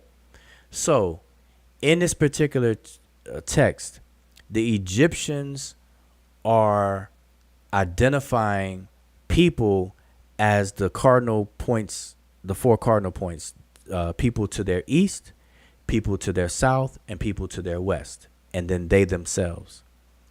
The Egyptians, when they compare themselves to foreigners, the Egyptians always refer to themselves as Remech. So they reserved the word that means people and humanity, which is the word Remech. That's what it means. It means people. They call themselves the people. And they're using it in a sense of the people of people. It's a self-pride thing. The Egyptians saw themselves as, like I said, the top of the food chain, just like any other ethnic group would. So the Egyptians refer to themselves as the Remech. They called these other people different by different terms. So they called the people to the east of them the Amu. They call people to the south of them the Nehisiu. They call people to the west of them the Chemehu in this particular text. That's what you see on the screen. Okay, and so let me get my cursor over there. So you see the Egyptians, they're four figures, and their name is in between, in between the four figures. The Amu are these four figures. It's split. So you got two here, and then the other two follow right here. That's the Amu. That's the Asiatics. Okay. Then you have the Nehisiu right here. These four figures. That's the people in the south. Then you have the Chemehu, the last set of four figures. Those are the people in the west. Okay. So now, anybody saying and making the false claim that the Egyptians and the Nubians are the same people, they are completely disregarding and disrespecting the agency and the viewpoint of the ancient Egyptians themselves. They saw themselves as distinct. And I'm not even talking about looks. Like we can take away the figures. We could just read the text and the glyphs and remove the figures. The distinction is made in the text itself. Okay? But people who can't read the glyphs, obviously they're going to pay attention and focus on the pictures. But even if we took away the figures, the actual text here is making the distinction between four different groups of people. They're even giving a folk etymology of how their names came about. For instance, the Remech, you can see the word Remech right here. Now, let's see if I can make this bigger. I'm just going to do this real quick so y'all can see. Take this off. Make this one bigger. All right. Now that y'all should be able to see the glyphs. This right here is the word Remech. Right here. The words that are in between these figures, if you put them together, because they split them in between the figures. If you look at how this is spelled, you got the open mouth, tethering rope, kneeling man, squatting woman, three stroke. This is spelling the word Remech. That's what you see in between them. So even if the figures were erased, taken off of here, and we leave the glyphs, so the Remech are coming from the Remich, the teary eye, the eye of Ra. And if you understand the other stories, ancient Egyptian stories, you may or may not be familiar with a book called the Book of Knowing the Transformations of Ra and Overthrowing of Apep, where it's explicitly said that the Egyptians come from the tears of Ra. And the word tear there is remit. Comes from the word remi, which means to cry, to tear. And there's a deity called Remi, which is an epithet of Ra. So Ra, as the teary one, cried and thus produced the ancient Egyptians, the Remech. And so this text is playing on that, giving a folk etymology of their name. Even the Amu. So these four figures here, you have the Amu here. This text is giving you a folk etymology of the word Amu. So if we look at Amu, let's see, where can we find it? It is, where'd my arrow go? Okay. So we have Amu here. So you see the word Ah right here, Ah, and then Mu. And if I were to add these glyphs up for the four figures, it's just that's on top of each other. It spells the word Amu. Okay, so it's giving the folk etymology of how these actual terms even came about. Okay, so just so everybody understands it. All right. Then up here, you have Nahisi. You see the word Nahisi right here. Nahisi-U, to be exact. Nahisi-Hu. Nahisi-U. All right. So this whole thing is breaking down. So I'm saying all of that to say I'm emphasizing that even if you took the images away, and I say that because people get caught up on the images and then divert and have a whole conversation about how the Egyptians look versus how these other people looked and so on and so forth. Forget that. Forget how they look for a second. The Egyptians made a distinction in the text itself, but nobody talks about the text because most people who talk about this stuff can't read the glyphs anyway. All right. So I just want to point those couple of things out. The word Amu, the Egyptians say, folk etymology that is, it says that the word Amu comes from A meaning great and Mu meaning water, the great water. So they're giving a folk etymological breakdown. The Egyptians themselves doing this now, not Ujao, not Egyptologists or anybody else. It's saying that the name Amu came from A and Mu, which is the great waters or the great emissions. All right. So anyway, enough of that. So I just want to point that out. So there's no way that somebody should come and tell you that the Egyptians and the Nubians, now mind you, the Nahisi-U are what people call Nubians. So they're making a distinction here.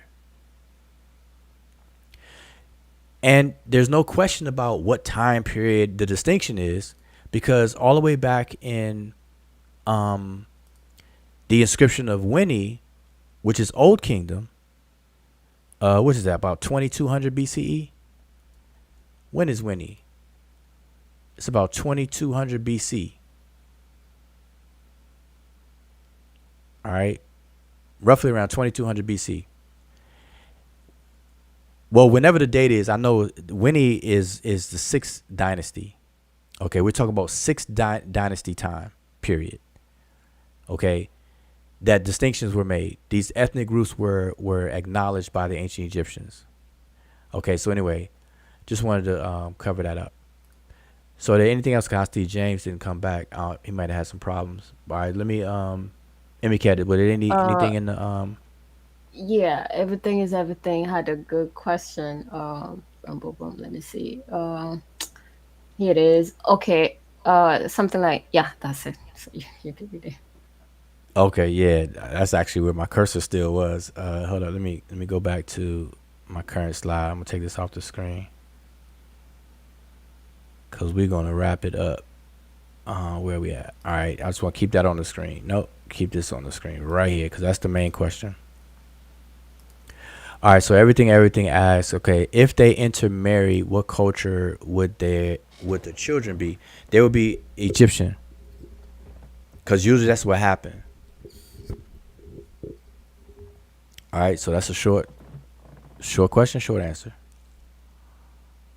All right. Now it depends on which way they intermarried, though. So let me back up. When people from the South intermarried into the Remich, which is documented, it's well documented. You'll have people who have ethnic origins in the South, but they'll be considered Egyptians, and they'll hold high ranks and stuff like that. You have instances of that. Okay, and they will take on Egyptian culture, and obviously they have to speak the language. Obviously, you're gonna marry somebody. I don't know any couple that get together and get married and they can't talk to each other. I mean, maybe it's just me, but I don't know if anybody ever does that. You gotta be a special person to marry somebody, have a whole family with them, and can never speak the language. That's crazy. But so the answer is when people of the South, or not even just the South, there's documentation of not only the Nahisiu doing it, but people in the Levant, Syrians, or whatever, and the Egyptian kings at that will take on concubines and take on wives or whatever the case of people of a foreign culture. Like, look at the Amarna period. Look at different periods in Egypt's history. It's documented. It's well documented. Okay, and they come into the fold. All right. So that's the answer to that. Rehesiu. Oh, that's crazy. Rehesiu would be both of them together. I'm trying to see that any. Okay, so here's Mega Rude Boy says, so Egyptians are people and the people to the south are blacks. Okay, I'm assuming you asking that when I was showing the definition of Nahisi. So just to revisit that real quick, what I was saying was that the very word Nahisi itself, there hasn't really been a satisfactory etymological study on it. There's been a few proposals,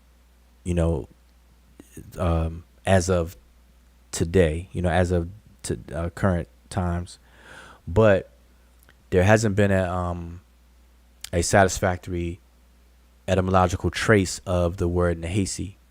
Some people say it means to pray. Some people means to murmur or kind of babble is what the Egyptians was trying to describe. And then some other proposals out there. So there are proposals out there. So I'm not going to say there's nothing. But the point is that in Egyptological scholarly works, they translate Nahisi as the Nahisiu as blacks. They say Negroes. But the word Negro is no longer politically correct to say in today's time. So they changed it to Nubian. So that's how you trace out how we come to the word Nubian all the time. So that's all I was saying. But also with that, I was saying that nobody ever argued among scholars whether the Nubians are black or not. They've always agreed to that. That's why they called them Negroes. That's why they translated the word Nahisi as Negroes, because they already agreed that the Nubians, they agreed to call them blacks. They agreed to classify them as the racial classification as blacks.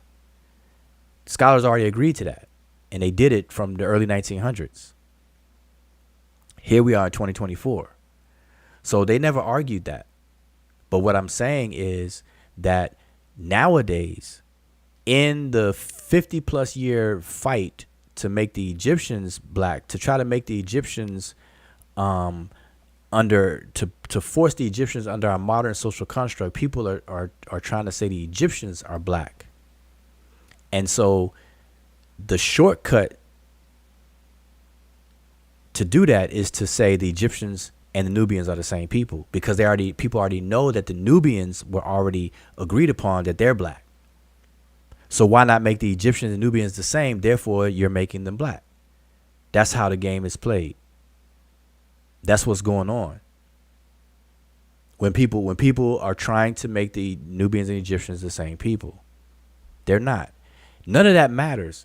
That's not what determines what a people are. They could look identical. They could be twins in looks. And that's the topic of this video. The limitations of lookership. When people do lookership, none of that matters. Because lookership does not determine what makes a people a people. The Igbo and the Yoruba people look alike. The people, not if you take away the custom dressing that they do, or the different wedding gowns that they may wear and stuff like that. But if you take a Bear Igbo and a group of Bear Igbos and Bear Yoruba people, especially to outsiders, we're gonna say, hey, all y'all the same. And that's the whole running joke. All black people look alike. Just like people say all Chinese people look alike, or all Asians, I should say, look alike. So lookership is not the way to go, but that's what people are using. Them Nubians look like Sudanese. The Asiatics look like Palestinian and Arabs. Oh, talk about the picture I was showing. Well, today they would be Sudanese. That's why. So listen, this is what you all should do. Start using the term like ancient Egypt is a phrase that's used all the time. Ancient Egypt, ancient Egypt, ancient Egypt. Well, cool, but start using ancient Sudan. When you want to talk about people south of Egypt, ancient Egypt, say ancient Sudan. So we say ancient Egypt as the place, and we say ancient Egyptians as the people, right? That's what everybody says today, right? Ancient Egypt and ancient Egyptians. Well, do the same for Sudan. Say ancient Sudan and ancient Sudanese. Say ancient Sudanese. Because now it's going to force people to the proper perspective. The ancient Sudanese are not the ancient Egyptians. See, when you say that out loud, it starts to make sense. And if it creates it forbids people to say they're the same. The ancient Egyptians are not the ancient Sudanese. Just saying that aloud creates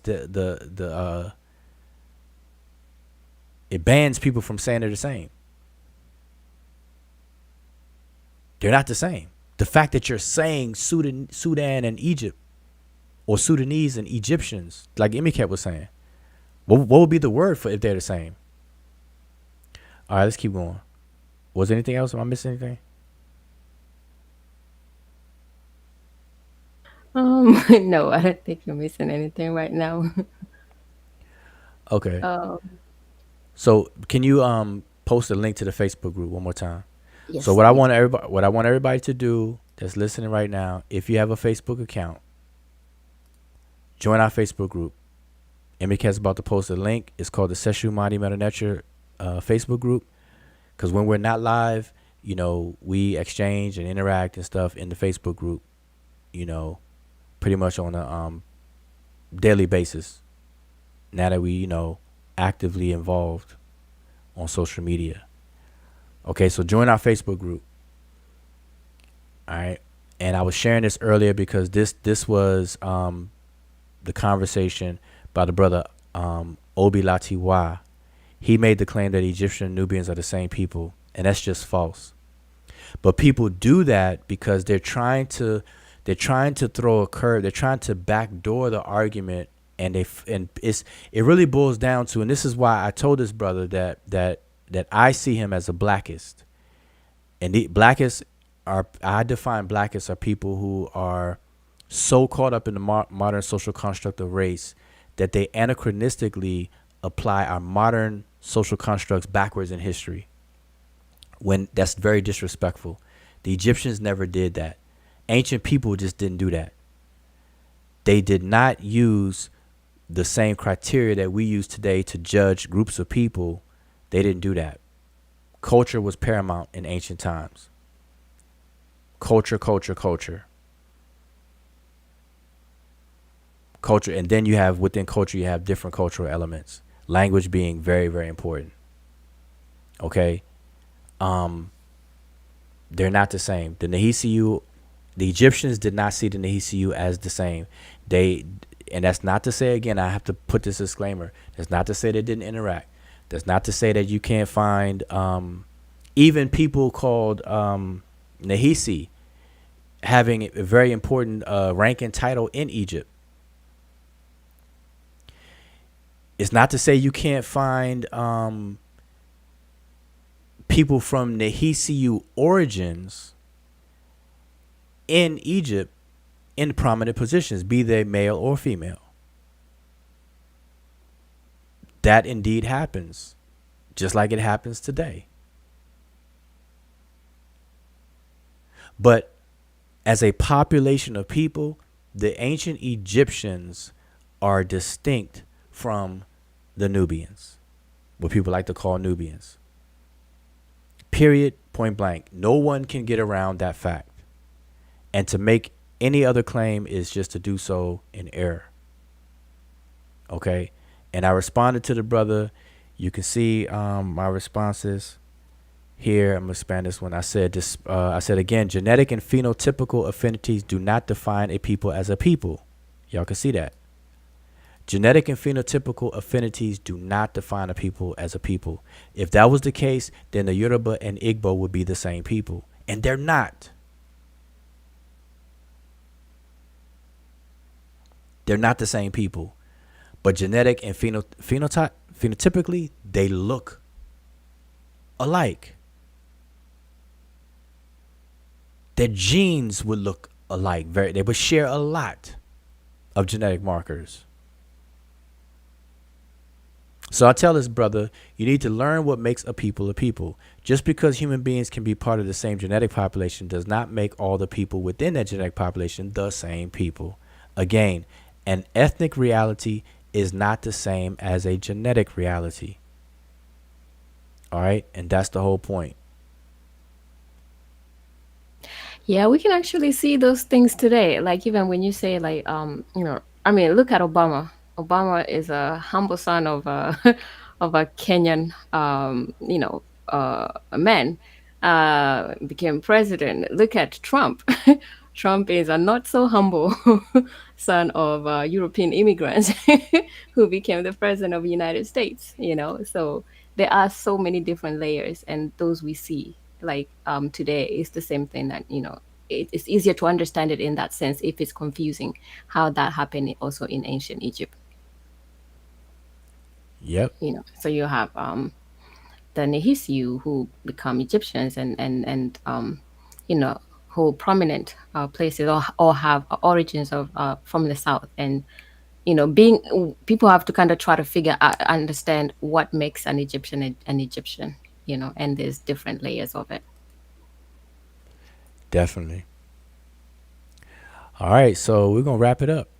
The last take. Anybody want to come on the panel? Click the link. It's pinned to the top. But before you do anything, make sure you subscribe to the channel if you haven't already done so. Like the video. Find something to like about the video. Click like the video, thumb up the video, and join our Facebook group. I want to see everybody in the chat in our Facebook group. All right?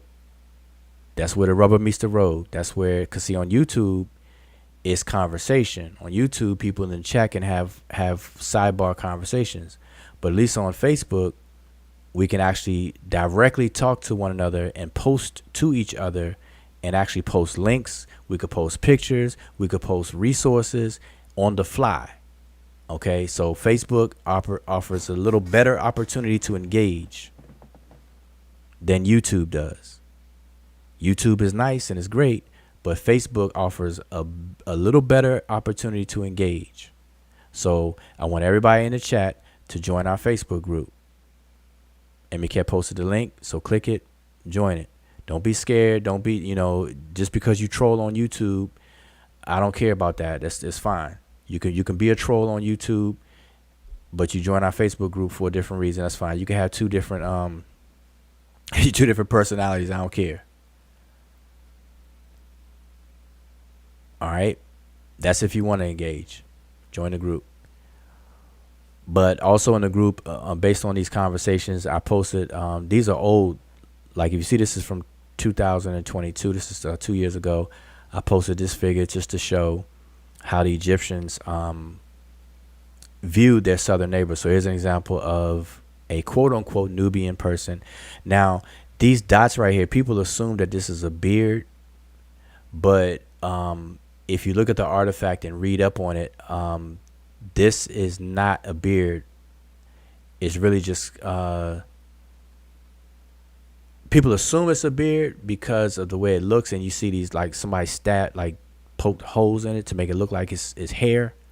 But if that's the case, then it's all the way up here on the forehead and stuff like that. If you see other angles of this artifact, so it may not necessarily be a beard because a whole, some people will say, well, the ancient Sudanese people, they're not really known for being hairy or having beards like that and stuff like that. So that brought that into question. But as it looks, if you examine the artifact better closely, you'll see these whole these these whole looking artifacts around the sculpture elsewhere where it is not hair. Like you see them right here to a lesser. You see a lot down here, but you see them all right here. Nobody's gonna grow hair. Nobody's gonna say they grow hair on the side, in the eye socket and stuff like that. So that's that. Here's another depiction of a Nubian from this is from Hardemheb's tomb. This one is from the New Kingdom. And by the way, here's a video we did about Nubia versus Nakata and Nubians versus Negroes. I did a whole video on that, just an hour long. And that was from Facebook Live. And that's why it's important to join our Facebook group, because I used to go live inside the group. What else was I showing? Oh, here's Mentu Hotep. Oh, yeah, I forgot to talk about this, but it's late. We can go live again. I wanted to cover Egyptian artwork a bit. And Emicat is the better person to deal with that. What else was on here? Here's another Nubian depiction. And you'll see a common theme about these Nubians with the Egyptians and how they talked about them and how they depicted them in their artistic canons. All right, so anyway, enough of that. Bring that back out. Bring us back in. All right. So anything I left? Any last minute questions or anything? So I appreciate everybody tuning in. Everything. Hopefully satisfied that with it. Asal Ka probably got late. I think he's gone. Timmy, hopefully, yeah, Timmy, I forgot the last name. Hopefully that was explain things. Street Sufi, peace. Who else we got? That's the only people I saw that's new. Oh, we got Majai El Boabab. Peace to the brother. Medjay.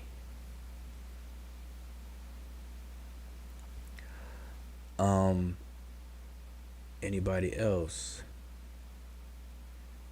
Okay, wait a minute. So Timmy Turner says, so Nubians and Egyptians look alike, but they're different ethnicities. Okay, so I don't. So hopefully that person's still there. Timmy, let me know if you're still there. Because if you're not, then I'll just wait for another time. But I want to address this real quick. Because I don't understand how you, because when people say so blah blah, so blank blank blank, they're saying it after they saw something or whatever. And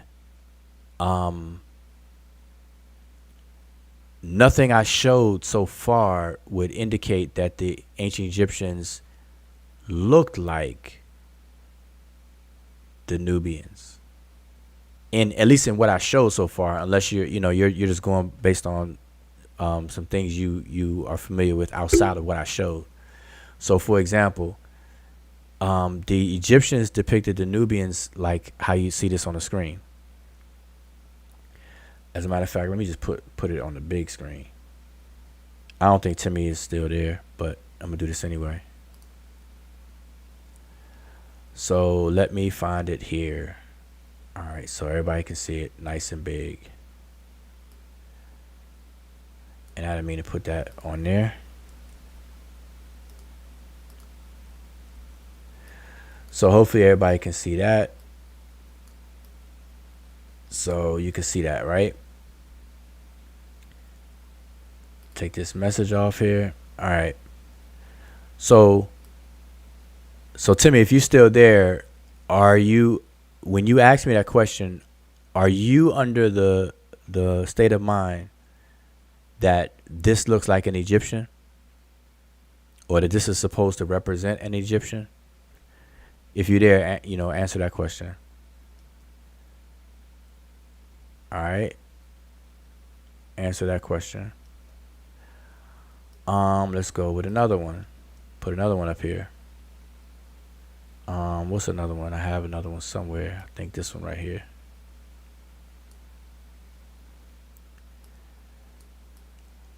All right. So hopefully everybody can see that one as well. So again, Timmy, if you're there, are you of the belief that this image is that of an Egyptian, or looks like an Egyptian? Looks like what the Egyptians depicted of themselves. That's what I'm asking. All right.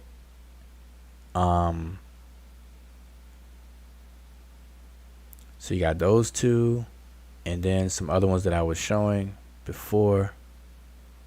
Is that also an Egyptian? Because people say the Olmecs are black as well.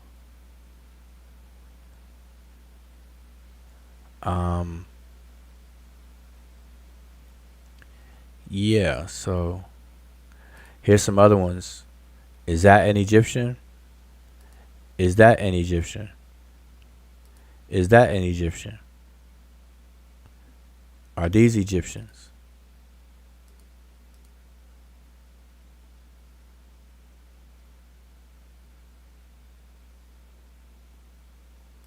Are these Egyptians?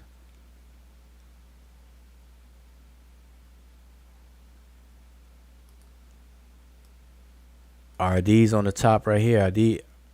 Are any of these Egyptians outside of these four figures down here? So, again, to kind of close things down, huh?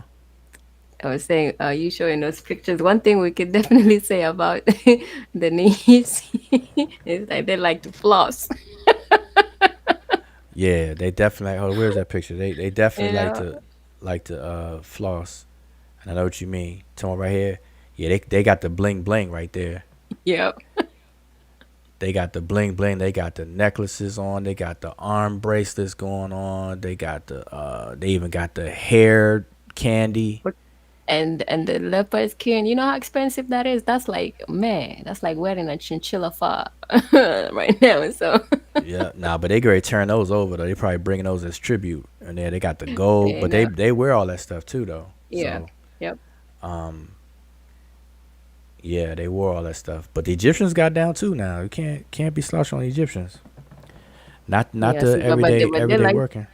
but they like to portray themselves as those what do you say, the old money kind of rich, like he just like simplistic, but then obviously they got money. Here's Got some wealth. more foreign people and how they depicted by the Egyptians. So anyway, the bottom line, remember tonight's overall topic was the limitations of, get everybody back here side by side. Okay, yeah. The limitations of lookership. Lookership should be the last thing that people should do. All right. Lookership is not the way to go. I discourage it. Lookership is, if you're going to use lookership is always like a first tier preliminary thing. Obviously, you got to look at everything. So you're going to look at stuff. Never come to conclusions based on lookership. All right. And by lookership, I mean shallow surface, how things appear. Because things aren't always what they appear to be. All right. And don't fall for the game. Anybody making the claim that the Egyptians are the Nubians, that's people's way of keeping up the same argument that the Egyptians are black, because that's what that statement is saying.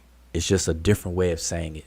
And the reason why is because the Nubians are Egyptologically claimed to be black. They named the Nubians black. They just recently started using Nubians in the exchange of the word Negroes.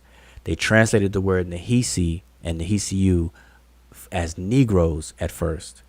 Then they switched it to Nubians. Everybody and their mother knows Negroes is the same word as black in English. They just changed it to Nubian.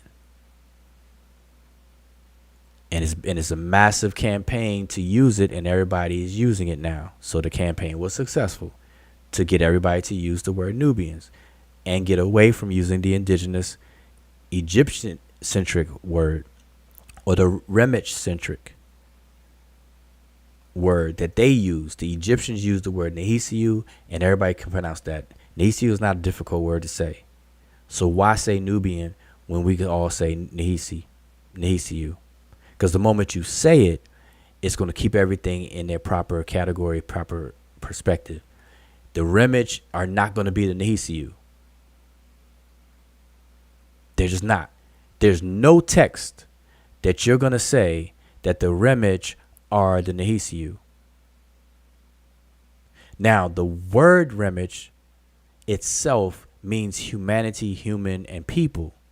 So all humans in different contexts are called Remech.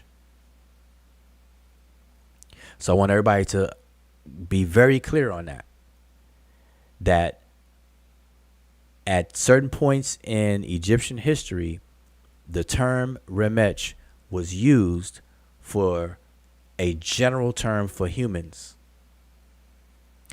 But here's the difference.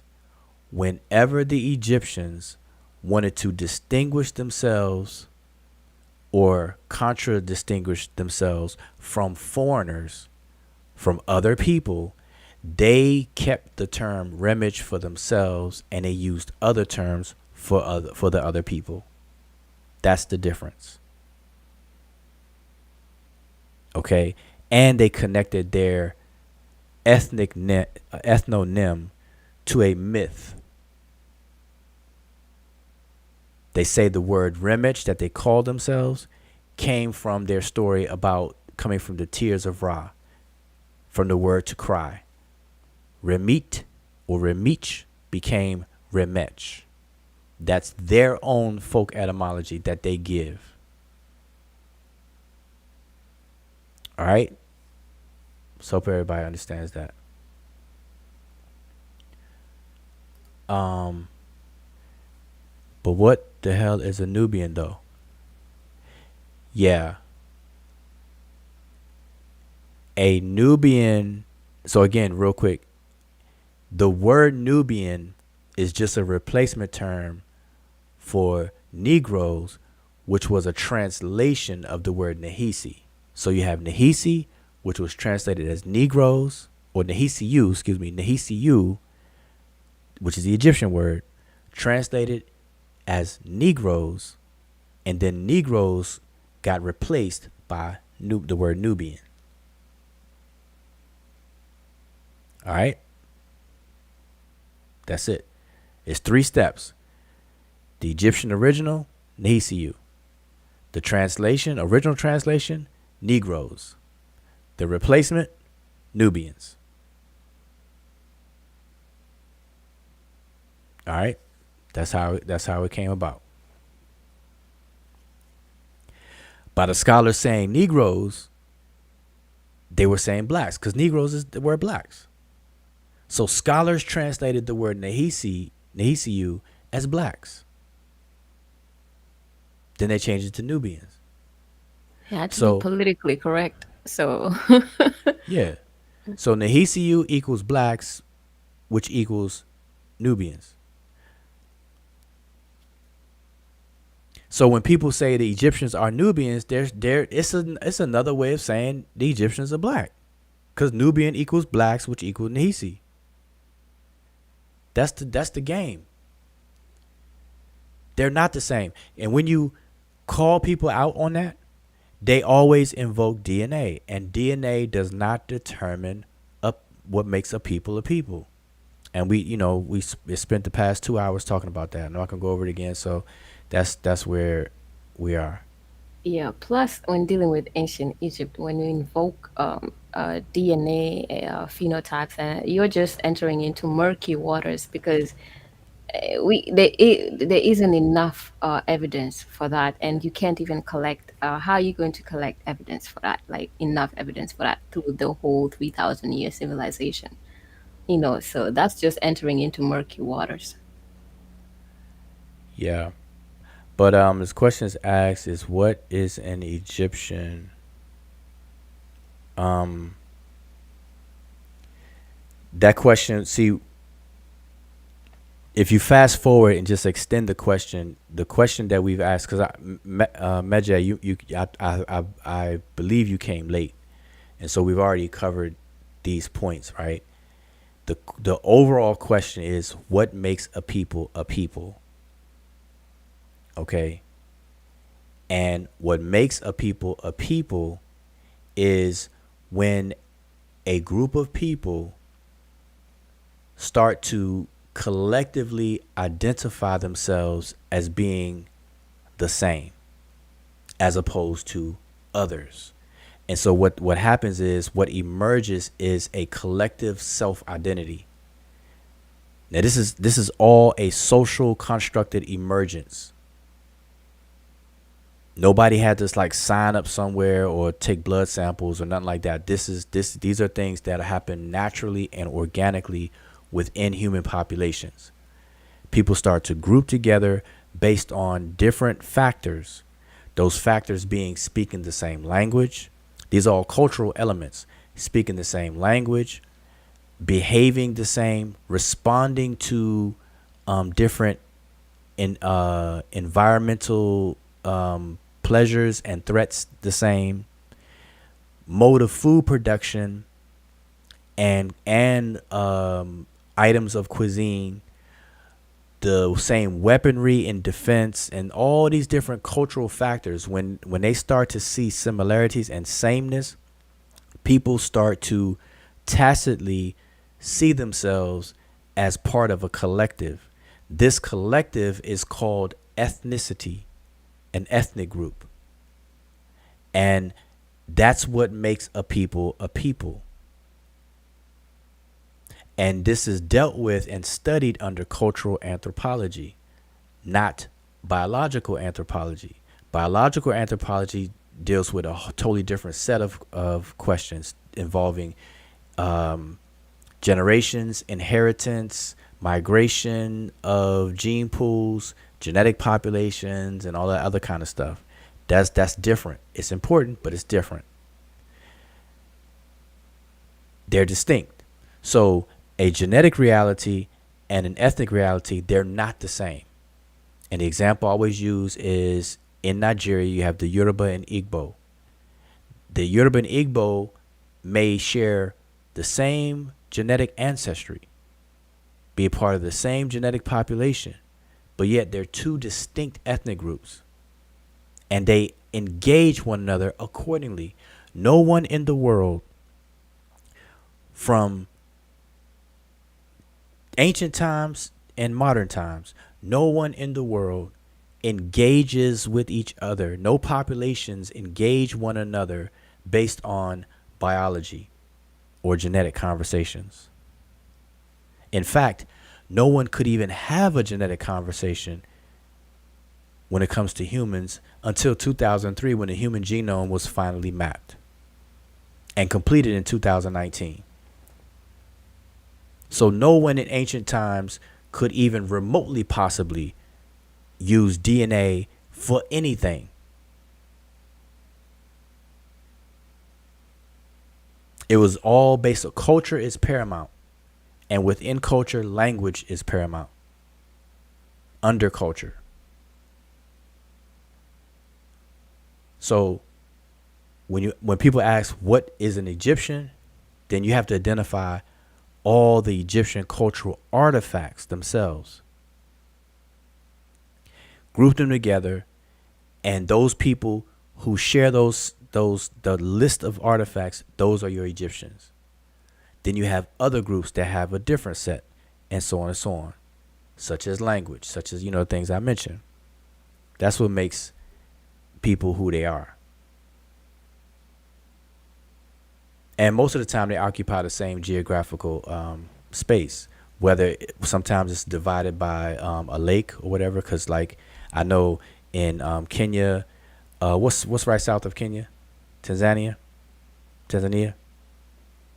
And Uganda. And Uganda. But they're all bordering around Lake Victoria, right? Or which countries? Yes. What? Go ahead. Okay, which countries touch Lake Victoria? Kenya, Uganda, and Tanzania. Okay, so it's the same three. Right. Yeah.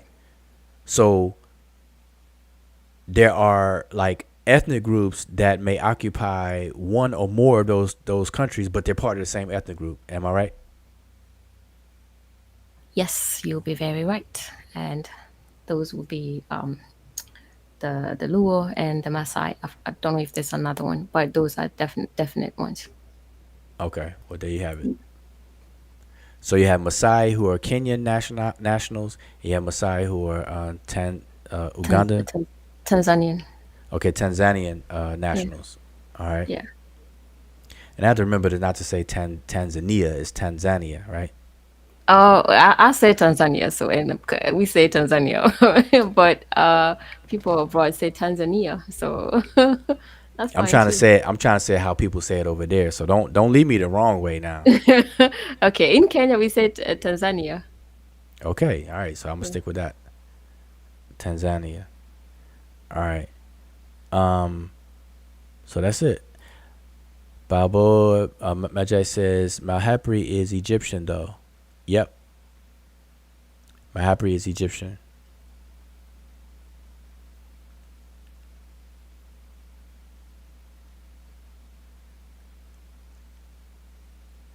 Yes. He has a Book of the Dead and the whole thing. That's the only reason why people even know about Malhapri.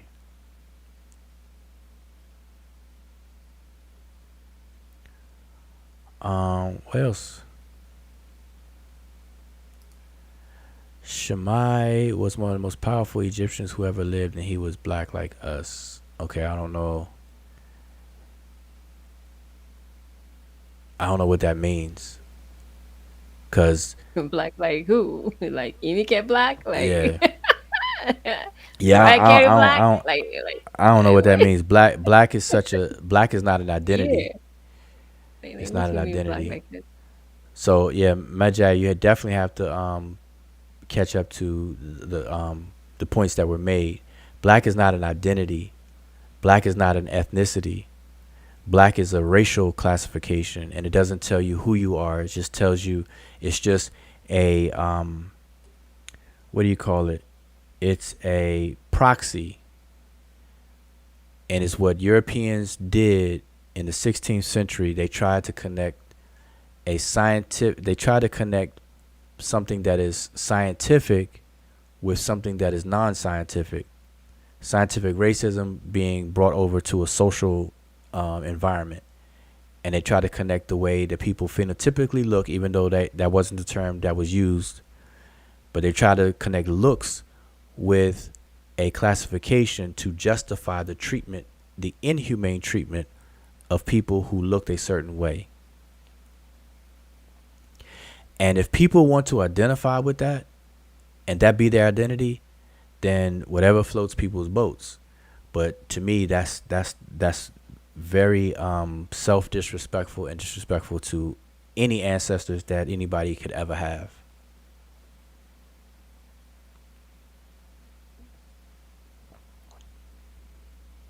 I I'm gonna stand with start Dr. saying, John Henry Clark on that. okay. Yep. But anyway, you got any last things? Now I was gonna say that I'm gonna start saying everything black should be like that miscellaneous box that you put everything that you can't talk about because it's like anything goes in that box, you know. Yeah. When you really get to the bottom of it, it is the most it's like where like you can't really define what it is. It's just everybody has what they can call is black. So that's that, like the miscellaneous box. It doesn't tell you so much. That should actually, when people think about it like that, then they'll just leave that alone. I'm just curious, real quick, see if people were paying attention to previous old conversations. I want to quickly ask this question of the chat. These two women here, what races would you assign to the one on the both of them? Let's start with the one on the left. What race would you assign to her? This is a question for everybody in the chat.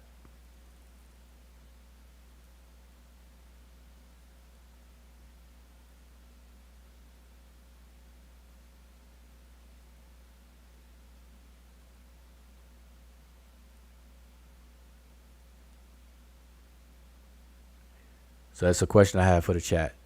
What racial classification would you assign? Like if you had to assign her to a race, the one on the left, what racial classification would you assign her to?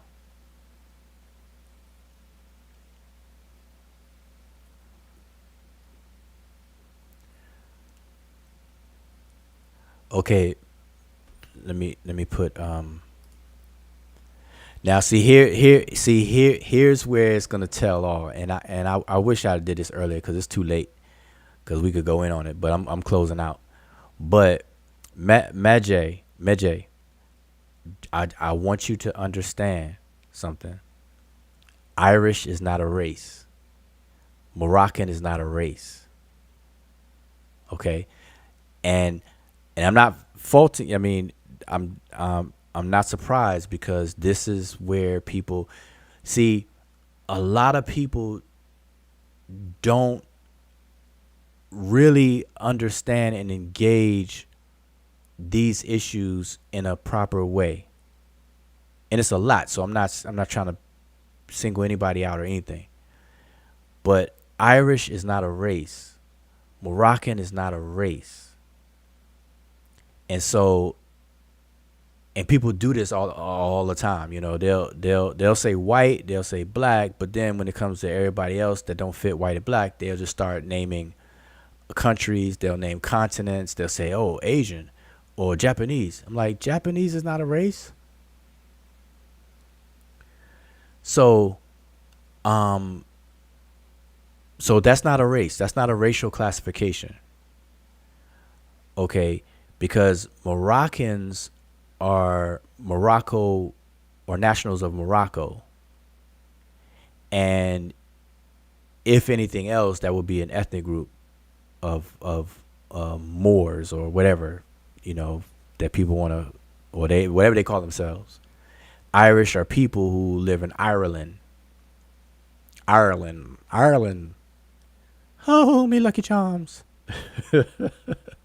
Oh, me lucky charms. But Irish, but anyways, but I get what you're saying. So, you know, regardless if you gave me a race or not, but I'm looking for a race. What racial class would you give the person? And that's crazy though, because I ask this all the time and people can't name the races. I'm like, how many races are there, and name them. And I don't remember when anybody could ever answer me correctly on that. And I've been doing this for years. Because people confuse ethnicities, continents and country names and stuff for races, and that's not how it is. It's crazy. It's crazy. But okay, well, scratch the question I asked. Let me ask it a different way. Let me ask you straight out this way. Would you put both of these women in the same race, no matter what name you give? Because I don't want to get into what's the racial classifications versus all that other stuff. But would you put these two women in the same category, whatever the category it is, whatever name that you use? Would you put them in the same category, or would you put them in two different categories? That's really my question. So I'm rewording my question for everybody. So the new question is, would you put these two women in the same racial category, however you define your list of races, or would you put them in two different racial categories? That's my question. So let's try it that way.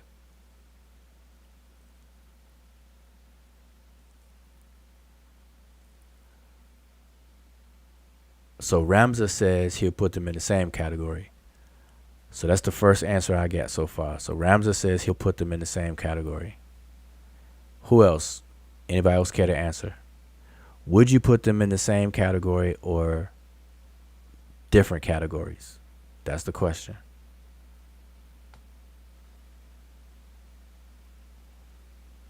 That's the question. Ram's the only one? Okay.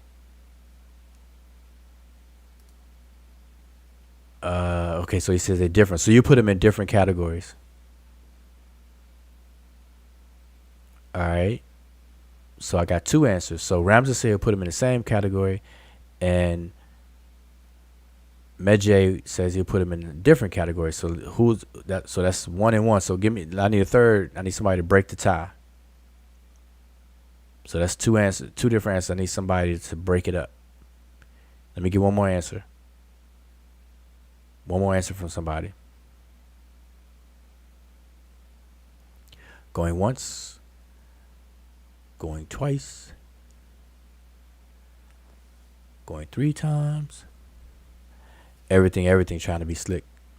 He said same culture. See, that's not the question. The question is, see this, whenever people try to, now I know he's probably playing, but whenever people try to beat around and not really answer the question that's asked, they always try to, sidetrack something and short circuit the question. The question is, would you put these two women in the same category, racial category, or not? Would you put them in the same racial category or not? And I got two answers. Ramza says yes. Medew says no. So I need one more answer.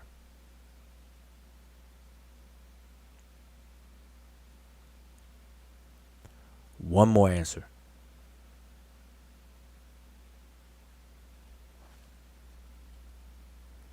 No answers?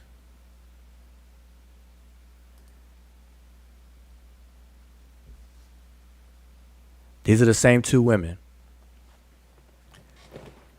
Just a different photo. Same two women. Maybe this will help you out. Okay, everything says based on USA pseudo classifications, they're not the same. So you'll put them in two different categories. All right, so those are 3 answers. So the reason why I asked that question is because this is a real challenge and very tricky, because these two women are twins.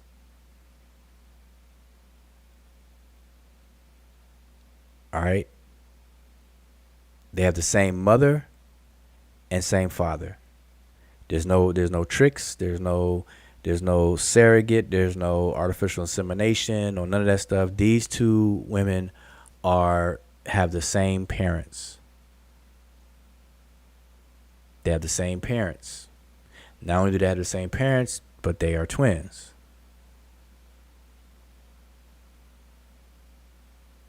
All right.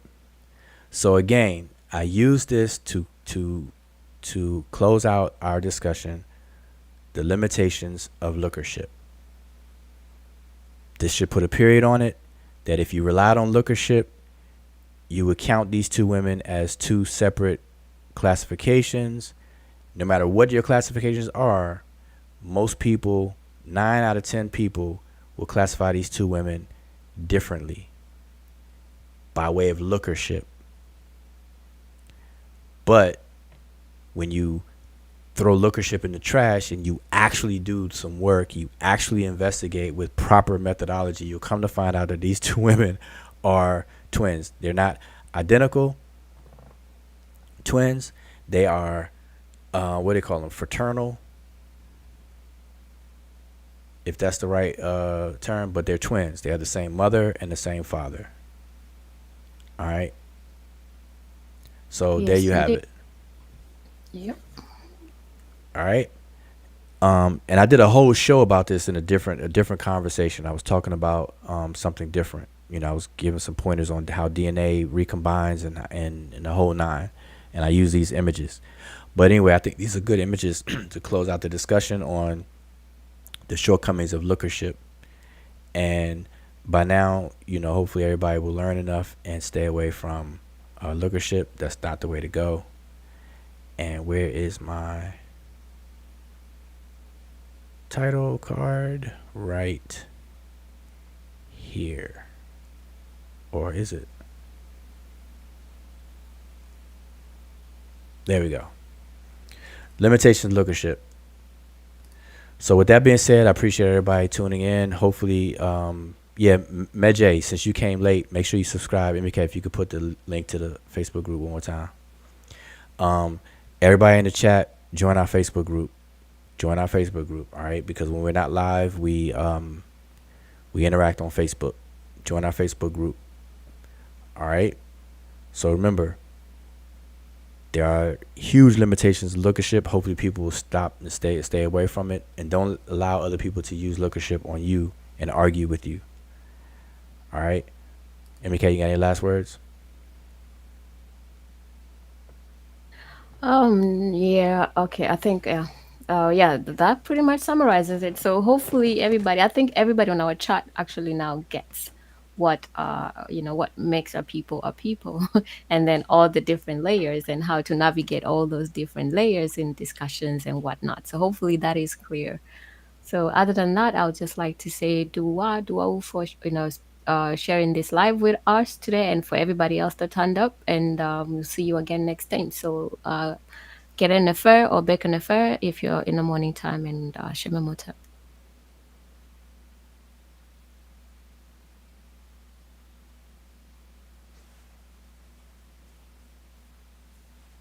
Okay, that was quick. All right, so again, thanks for everybody tuning in. Make sure you join our Facebook group. Make sure you subscribe if you haven't. Make sure you hit the notification and check us out. All right. Hopefully you enjoyed the conversation. And I will leave you all with the great late Dr. John Henry Clark on the subject of black and a little bit of what we were talking about. So enjoy this as we leave out.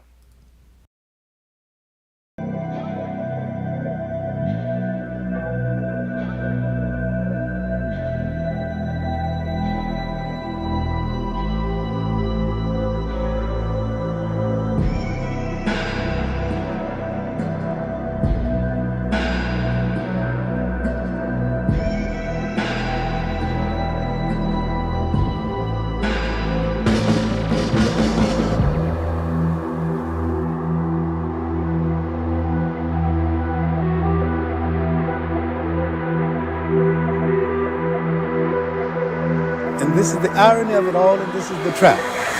The Europeans began to manipulate history when they rose and began to expand into the broader world in the 15th and the 16th century because they had to justify the slave trade and they had to justify the colonial system that followed. And modern racism has its incubation in that period. You cannot enslave a man and say he's a human being, but he has humanity. Black people have never written any definitions of race, any definitions of what a people. They have never said that these people with these kind of traits belong here. Because modern racism had its development in the pseudo-scientific development of intellectual Europe after the 15th century. And they began to say that certain kind of people belong to certain kind of race, and they created the concept of race and racism itself. You're saying, in essence, that there's no such thing as a race. Oh, I maintain that race is the phoniest issue ever invented by the mind of man.